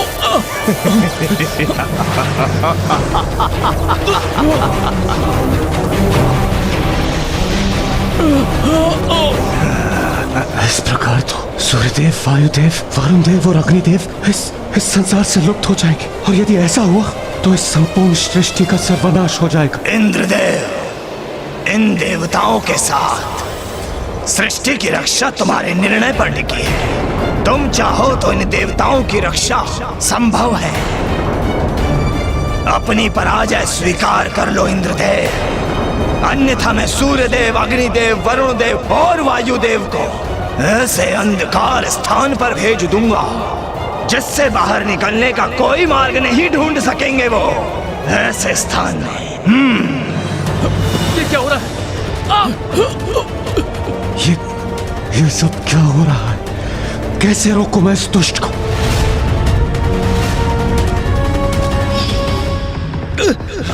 पानी नहीं है, प्रभु ये क्या हो रहा है? ये क्या हो रहा है? नष्ट हो जाएंगे, मेरी सांसें लुप्त हो रही है प्रभु। देखो इंद्रदेव, वायुदेव और वरुण देव के लुप्त होने का प्रभाव तो होने भी लगा है। धीरे धीरे सूर्यदेव भी ऐसे ही लुप्त हो जाएंगे, और यदि एक बार वो अदृश्य हुए तो सृष्टि अंधकार में डूब जाएगी, और वो तो बस आरंभ होगा। देवताओं के लुप्त होने के परिणाम स्वरूप उनके विनाश का शीघ्र ही निर्णय लेना होगा। तुम इस सृष्टि की रक्षा करोगे या ये सर्वनाश होने दोगे? बताओ। नहीं इंद्रदेव, पराजय स्वीकार मत कीजिएगा। नहीं, कदापि नहीं, कदापि नहीं दुष्ट। कदाचित इतना पर्याप्त नहीं है तुम्हारे लिए इंद्रदेव, तो उचित है मैं तुम्हें भी इस अंधकार में धकेल देता हूं। जाओ।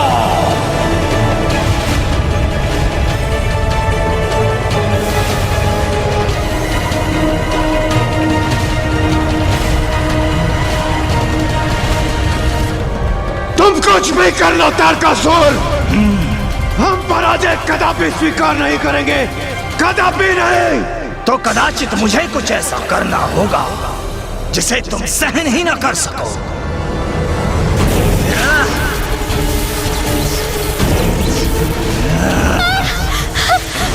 स्वामी, स्वामी रक्षा कीजिए स्वामी।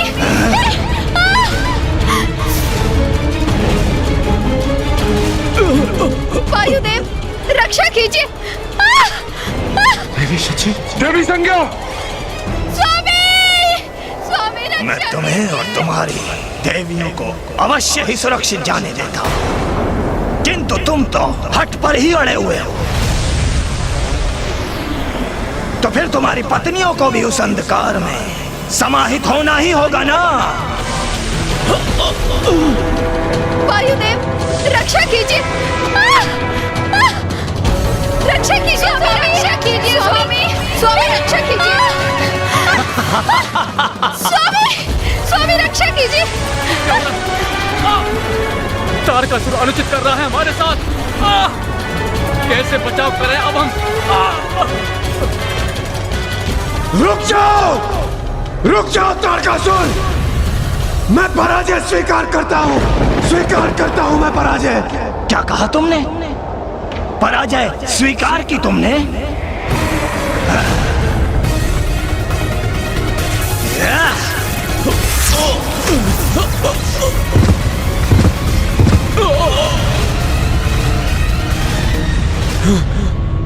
देखा इंद्रदेव, मेरी शक्ति का प्रदर्शन।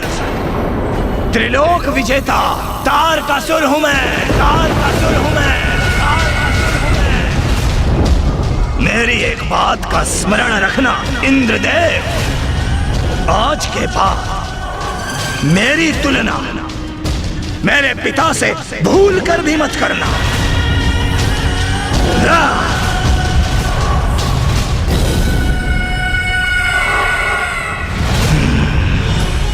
तारकासुर से पराजित होने के पश्चात लाचार होकर सभी देवता ब्रह्मदेव की शरण में गए।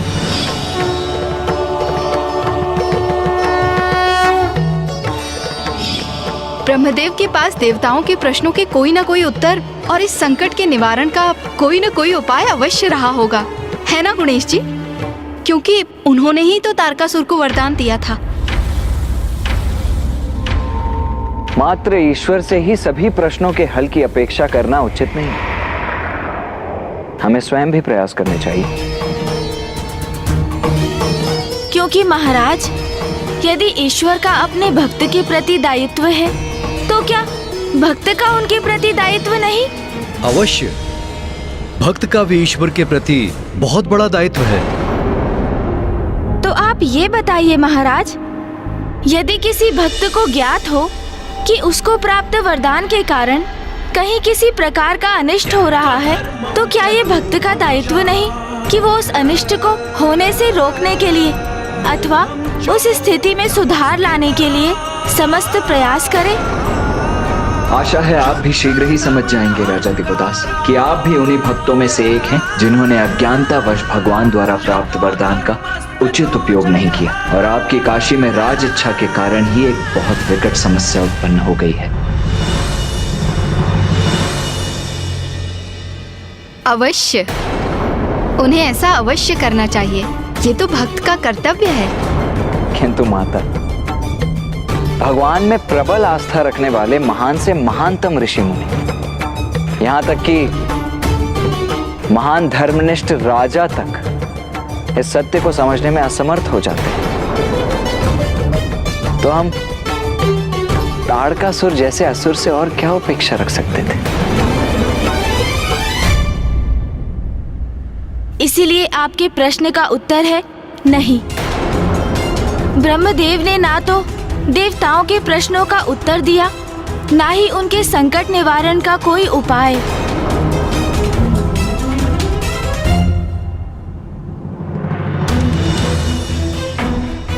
तारक का अंत मात्र महादेव और आदि शक्ति के पुत्र से ही हो सकता है, क्योंकि देवी आदि शक्ति ही महादेव में काम इच्छा जागृत करने में सक्षम है। फिर तो हमारे समक्ष कोई भी चारा नहीं, क्योंकि माता आदि शक्ति ने महादेव से देवी सती के रूप में विवाह किया था, किंतु फिर उन्होंने अपने देह का भी परित्याग कर दिया था। और ऐसे में माता आदि शक्ति महादेव से पत्नी रूप में कैसे मिल सकेंगी? और जब तक प्रत्यक्ष रूप लेकर माता आदि शक्ति महादेव के समक्ष नहीं जाती, तब तक महादेव और माता आदि शक्ति की संयुक्त शक्ति से पुत्र का जन्म भी नहीं होगा। तो फिर अब हमारी रक्षा कोई नहीं कर सकता। मां आदि शक्ति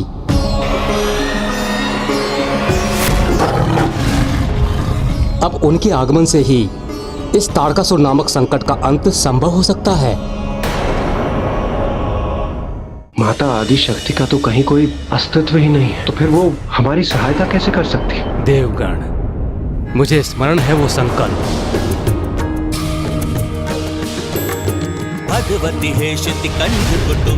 मुझे क्षमा कर दीजिए इस देह में और इस रूप में जिसमें मैंने आपको अपार कष्ट दिया। मैं अब एक क्षण भी और नहीं रहना चाहता, किंतु मैं उचित समय आने पर माता मैना की पुत्री के रूप में जन्म लूंगी और पुनः आपकी पत्नी बन आपका सानिध्य प्राप्त करूंगी।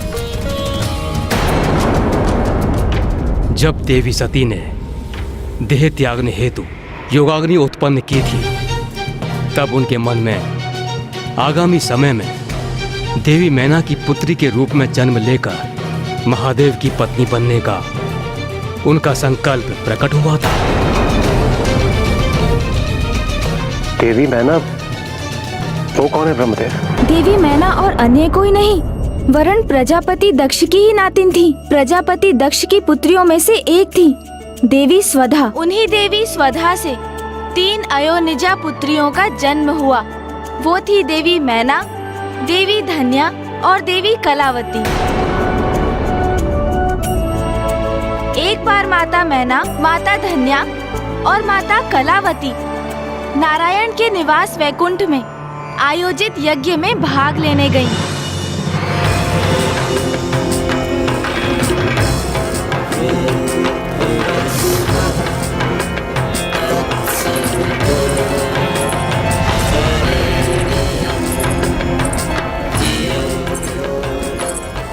सभी देवताओं को हमारा प्रणाम।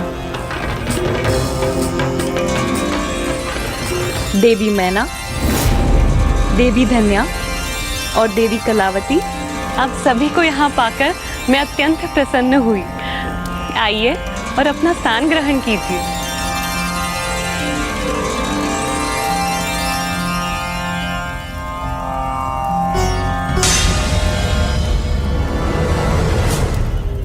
नारायण के उस महायज्ञ में सभी देवी देवता भी उपस्थित थे। तभी वहाँ बाल ऋषि सनकादिक कुमारों का अर्थात ऋषि सनक, सनातन और शौनक का आगमन हुआ।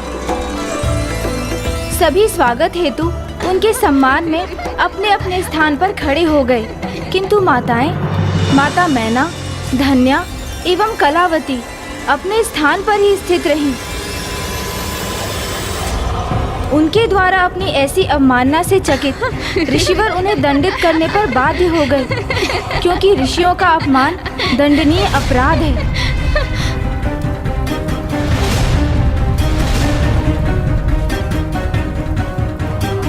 देवियों, देवियों, देवियों,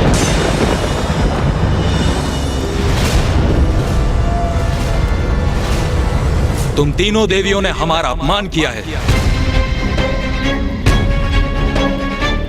और मनुष्य की भांति अपने अहंकार का परिचय दिया है। इसीलिए तुम्हें पृथ्वी लोक में मनुष्य योनि में जन्म लेना होगा।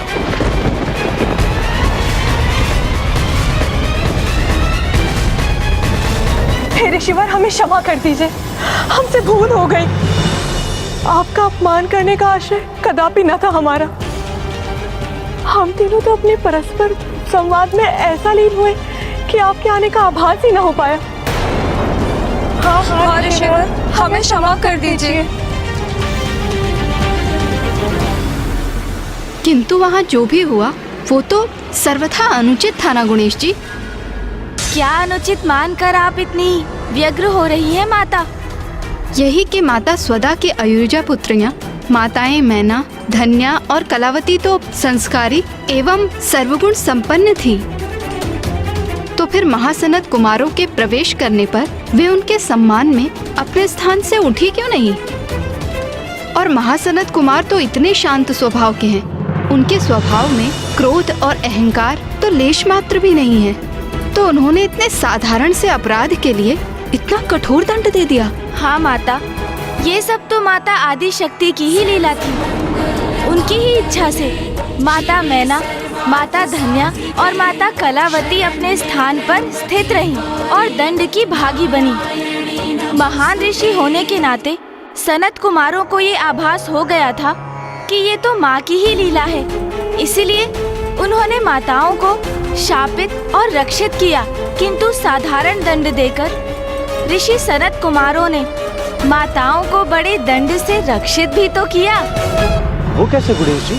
महाराज, ज्ञानी व्यक्तियों का अपमान करने वाले महापाप के भागी होते हैं। ऐसा महापाप जिससे छुटकारा पाने के लिए कई जन्मों की यातना सहनी पड़ती है, किंतु ऋषि सनत कुमारों ने तो माताओं को एक ही बार मनुष्य योनि में जन्म लेने का शाप दिया। इसलिए वो शाप नहीं, शापानुग्रह था, जिसमें शाप निहित एक बहुत सुंदर वरदान भी था। वरदान? कैसा वरदान? देवी मैना, आप मनुष्य योनि में जन्म लेकर नारायण के अंश हिमावन से विवाह करेगी और स्वयं माता आदि शक्ति देवी पार्वती के रूप में आपकी पुत्री होंगी। देवी पार्वती की माता बनने के पुण्य के कारण आपको जीवन काल के उपरांत 6 शरीर कैलाश में प्रवेश प्राप्त होगा। धन्यवाद ऋषिवर। गुणेश जी, धन्य ईश्वर की लीला जो शाप अथवा दंड को भी कभी कभी वरदान के रूप में परिवर्तित कर देते हैं। आप में भी परिवर्तन आएगा राजा देवोदास। माता की उन्हीं कथाओं के श्रवण से और उन्हीं की लीला से आपको ये भी ज्ञात होगा कि कैसे अब आपके जीवन में मात्र 10 दिवस ही शेष रह गए हैं, किंतु इन्हीं 10 दिवसों में आप जीवन के उस सत्य से अवगत भी होंगे जिनके विषय में अब तक आपको ज्ञान नहीं था।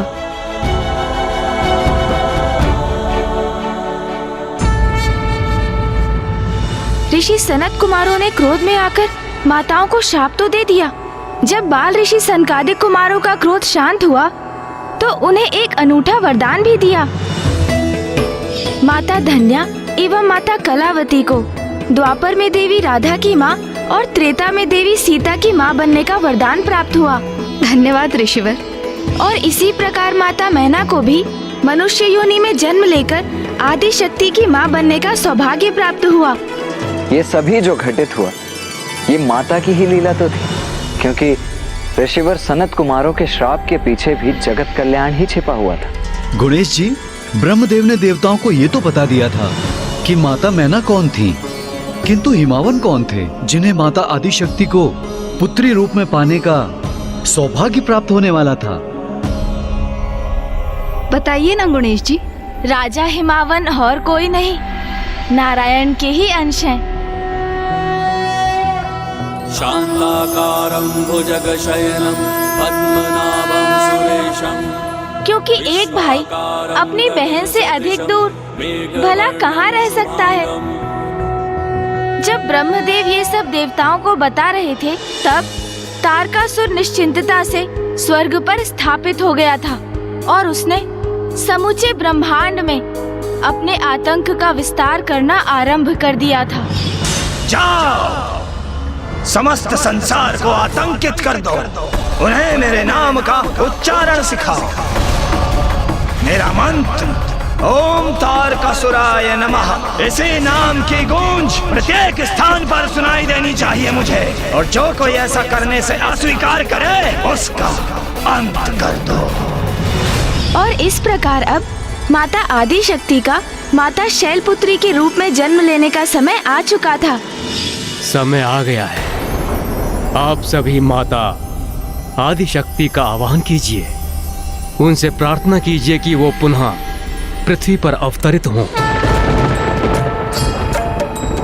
या देवी सर्वभूतेषु शक्तिरूपेण संस्थिता, नमस्तस्यै नमस्तस्यै नमस्तस्यै नमो नमः। या देवी सर्वभूतेषु शक्तिरूपेण संस्थिता। मैं आप सभी की प्रार्थना से प्रसन्न हूँ।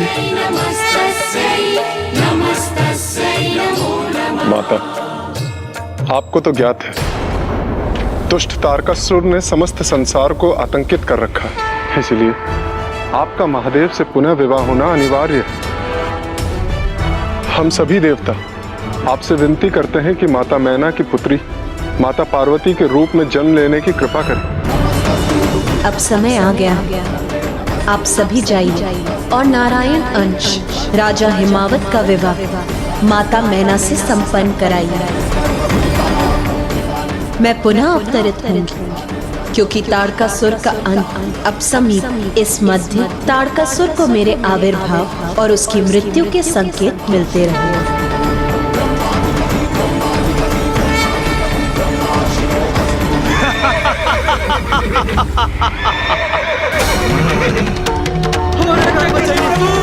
इन्हें भी तो मेरे होने का आभास होना चाहिए। हमारे रक्षा कीजिए प्रभु, रक्षा कीजिए।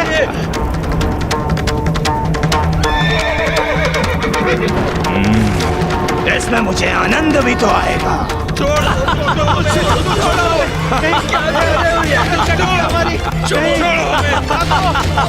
रक्षा करो अपनी। छोड़ो मुझे, हे हरि, रक्षा कीजिए।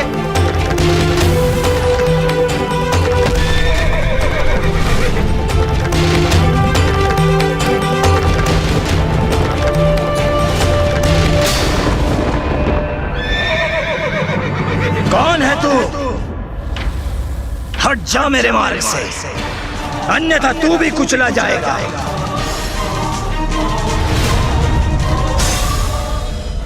इतना दुस्साहस, तूने मेरे आदेश को भी अनसुना कर दिया। मैं तुझे अपने रथ के नीचे कुचल देता हूं, तब तुम्हें मेरी शक्ति का भान होगा। चलो,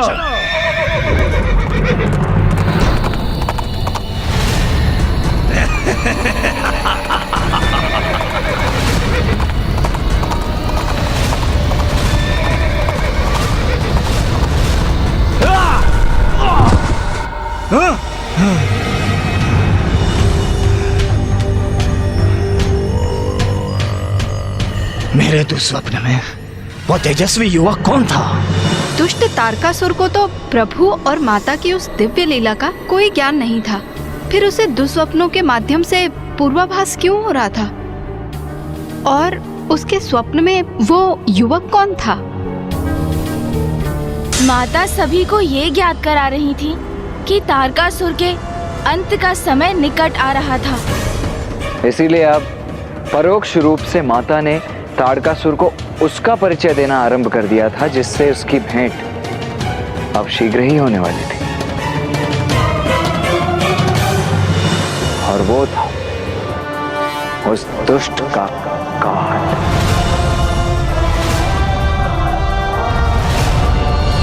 माता आदिशक्ति ने तारकासुर को उसके भयावह भविष्य की चेतावनी देना आरंभ कर दिया था। वो उस दुस्वप्न से अवश्य प्रभावित हुआ माता, किंतु क्या गुणेश जी? महाराज, कभी कभी व्यक्ति की अज्ञानता उसे संकट रहित होने का आभास कराती है। जैसे विशालकाय पक्षी शतुरमुर्ग पर जब भी कोई संकट छाता है तो वो सत्य को नकार कर अपना शीश मिट्टी में छिपा लेता है और सुरक्षित होने का भ्रम पाल लेता है।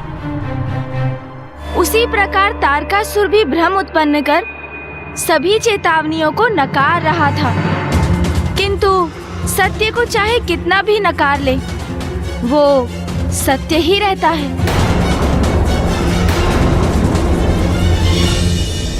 नाथ, क्या हुआ नाथ? आपने कोई दुस्वप्न देखा? दुस्वप्न? तारकासुर हूं मैं लावण्या, ये कभी मत भूलना। मुझे कोई दुस्वप्न नहीं आते, अपितु मैं अन्य सभी के लिए दुस्वप्न हूँ। स्वामी की निद्रा भंग क्यों हुई और वो इतने आवेशित क्यों हैं? ये राजभवन, इसमें अभी भी देवताओं की गंध आती है मुझे। अवश्य ही कोई माया छोड़कर गए हैं वो पीछे,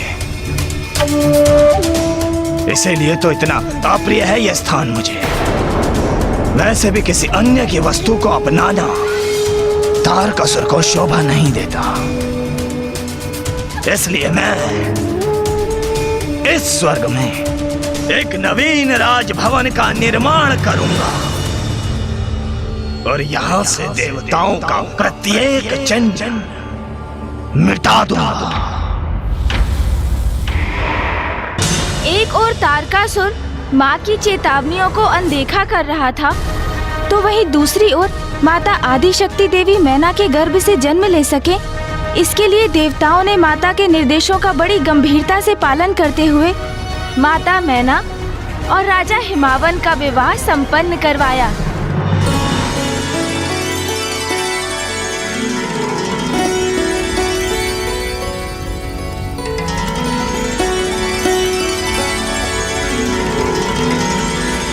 जहाँ माता मैना और हिमावन जी सुखमय दाम्पत्य जीवन व्यतीत करने लगे, वहीं तारकासुर देवताओं के प्रत्येक चिन्ह तक को मिटाने के लिए आतुर था।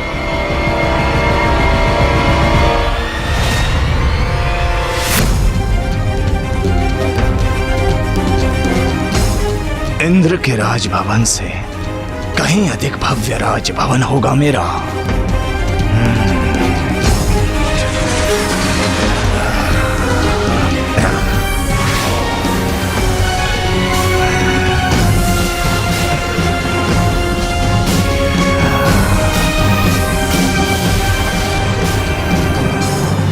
देवताओं का राजभवन नहीं चाहिए मुझे, मैं स्वयं अपना नगर बसाऊंगा यहाँ,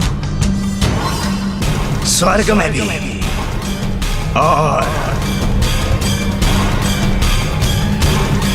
अन्य सभी लोकों में भी। उचित है, उचित है, उचित है, सर्वथा उचित है। असुर तारकासुर की जय, असुर राज तारकासुर की जय।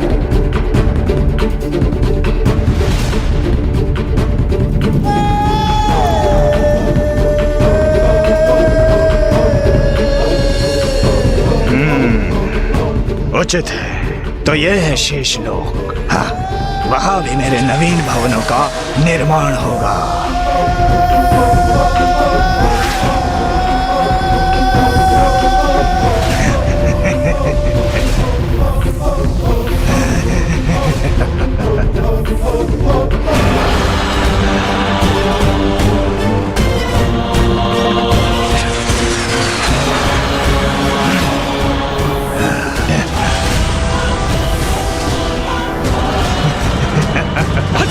तारकासुर की जय! असुरराज तारकासुर की जय! असुरराज तारकासुर की जय! अपने छल और बल का प्रयोग करके मैंने तीनों लोगों को अपने वश में कर लिया है और अब स्वर्ग का अधिपति वो तुच्छ देवराज इंद्र नहीं, अपितु असुरराज तारकासुर है। तारकासुर है। तारकासुर है। तो मैं अब अपने नवीन मंत्रीगण को नियुक्त करूंगा।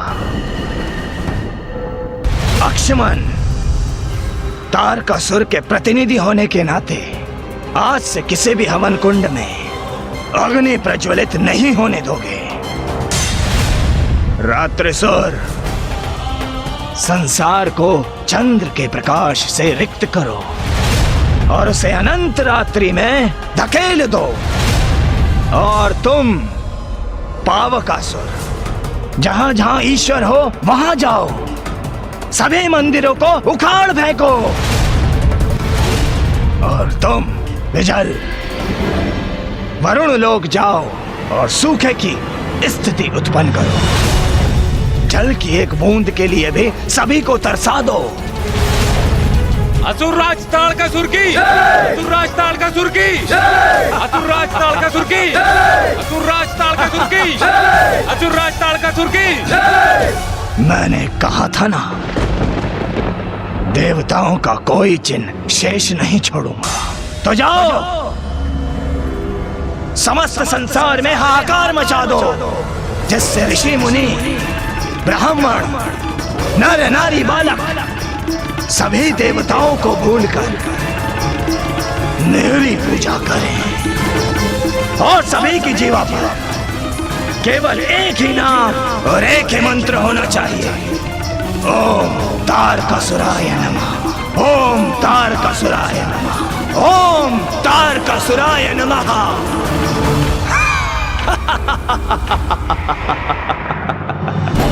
माँ ही प्रकृति है, माँ ही शक्ति है। इस समय मात्र शिव ही शक्ति से विलग नहीं थे, वरन सृष्टि भी इस समय शक्ति से रिक्त थी। और इसी शक्ति की अनुपस्थिति के कारण पाप और अधर्म का बोलबाला था, जिसे माँ की शक्ति ही रोक सकती थी। तारकासुर और उसके कुटिल मंत्रियों के द्वारा एक निरंकुश और दमनकारी सत्ता स्थापित करने में अधिक समय नहीं लगा।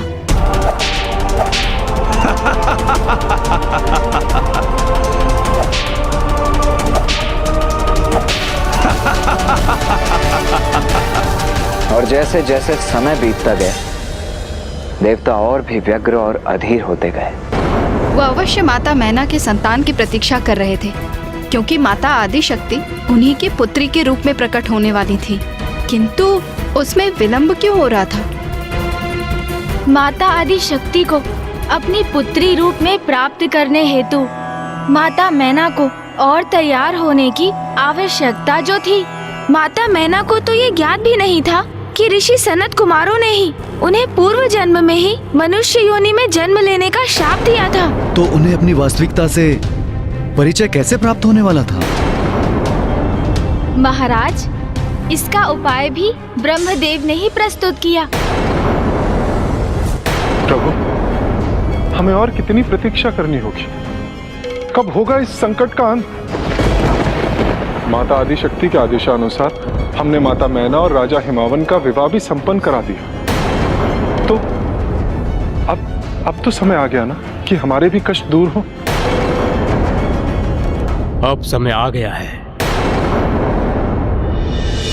देवी मैना को उनके दिव्य उद्देश्य से परिचित कराने का। उनके मन में उमड़ते प्रश्नों का उत्तर देने का अब समय अवश्य आ गया है।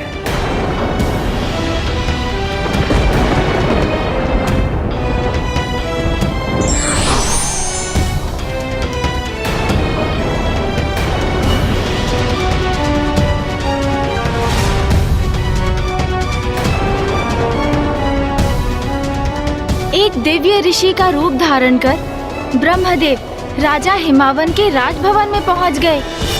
माता मैना को ये ज्ञात नहीं था कि वास्तव में वो कौन है, किंतु फिर भी उनकी दिव्यता के आभास से वो अनभिज्ञ नहीं रह सकी।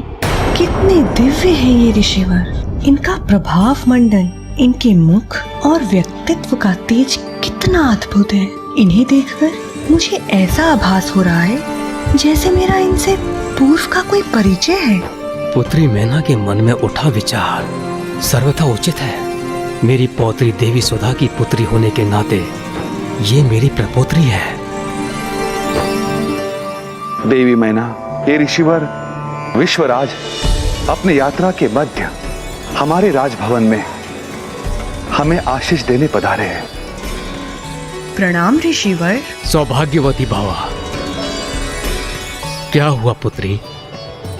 प्रतीत होता है किसी बात को लेकर तुम अत्यधिक व्याकुल हो।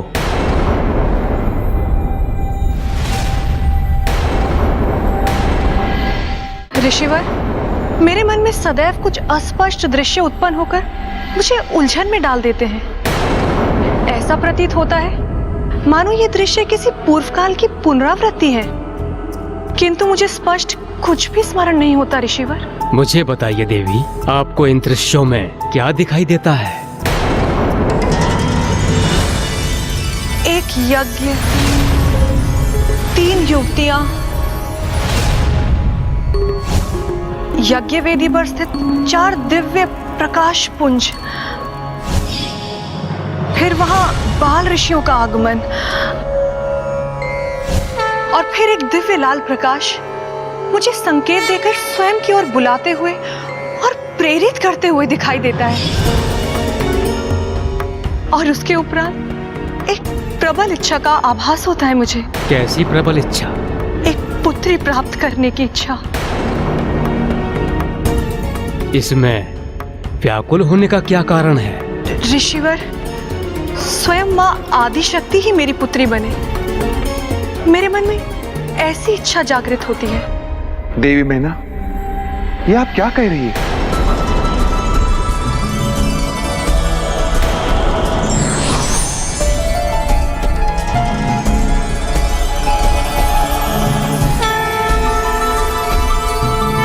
प्रभु ब्रह्मदेव। पुत्री मैना, जो लाल दिव्य प्रकाश तुम्हें दिखता है वो स्वयं माता आदिशक्ति है। आपकी प्रबल इच्छा अवश्य सत्य होगी, किंतु आपको माता आदिशक्ति का पूजन करना होगा। इस प्रकार आप माता आदिशक्ति की कृपा के योग्य बनेंगी। ब्रह्मदेव, आपका कोटि कोटि धन्यवाद। आपने हमारा मार्गदर्शन किया, हम कृतार्थ हुए प्रभु। मैं पूर्ण निष्ठा से आपके कहे प्रत्येक शब्द का पालन करूंगी। कल्याण हो। किंतु गुणेश जी, ऋषिवर सनत कुमारों के शाप के कारण माता आदिशक्ति को पुत्री रूप में प्राप्त करना तो माता मैना की नियति थी, तो फिर उन्हें पूजन और व्रत करने की क्या आवश्यकता थी? आप सर्वथा उचित कह रही हैं माता, किंतु अभी माता मैना मनुष्य रूप में थी, इसलिए ब्रह्मदेव के द्वारा सुझाए गए व्रत और पूजन से अभी उन्हें और तैयार होने की आवश्यकता थी। पूर्ण निष्ठा के साथ पूजा जो करनी थी उन्हें, जिसे सुहागन पूजा कहा जाता है, और जो भी दंपति इस पूजा को करते हैं उनकी कन्या के रूप में स्वयं माता आदिशक्ति जन्म लेती हैं। और माता मैना और राजा हिमावन ने पूर्ण निष्ठा से ये व्रत और पूजन आरंभ किया। जहाँ एक ओर माता मैना और राजा हिमावन माता आदिशक्ति की पूजा कर रहे थे, तो वहीं दूसरी ओर देवता और भी व्याकुल हो रहे थे, क्योंकि तारकासुर का आतंक निरंतर बढ़ता ही जा रहा था। ज्ञात नहीं कब माता आदिशक्ति जन्म लेकर अवतरित होगी। कहीं ऐसा ना हो कि ये दुष्ट संसार में पाप की पराकाष्ठा उत्पन्न करते हैं। दिवस, मास और फिर वर्ष बीतते गए, किंतु माता मैना और हिमावन आदिशक्ति की ध्यान पूजा में ही लीन रहे। और फिर एक दिवस उनकी तप साधना से प्रसन्न होकर माता आदिशक्ति ने उन्हें दर्शन दिया।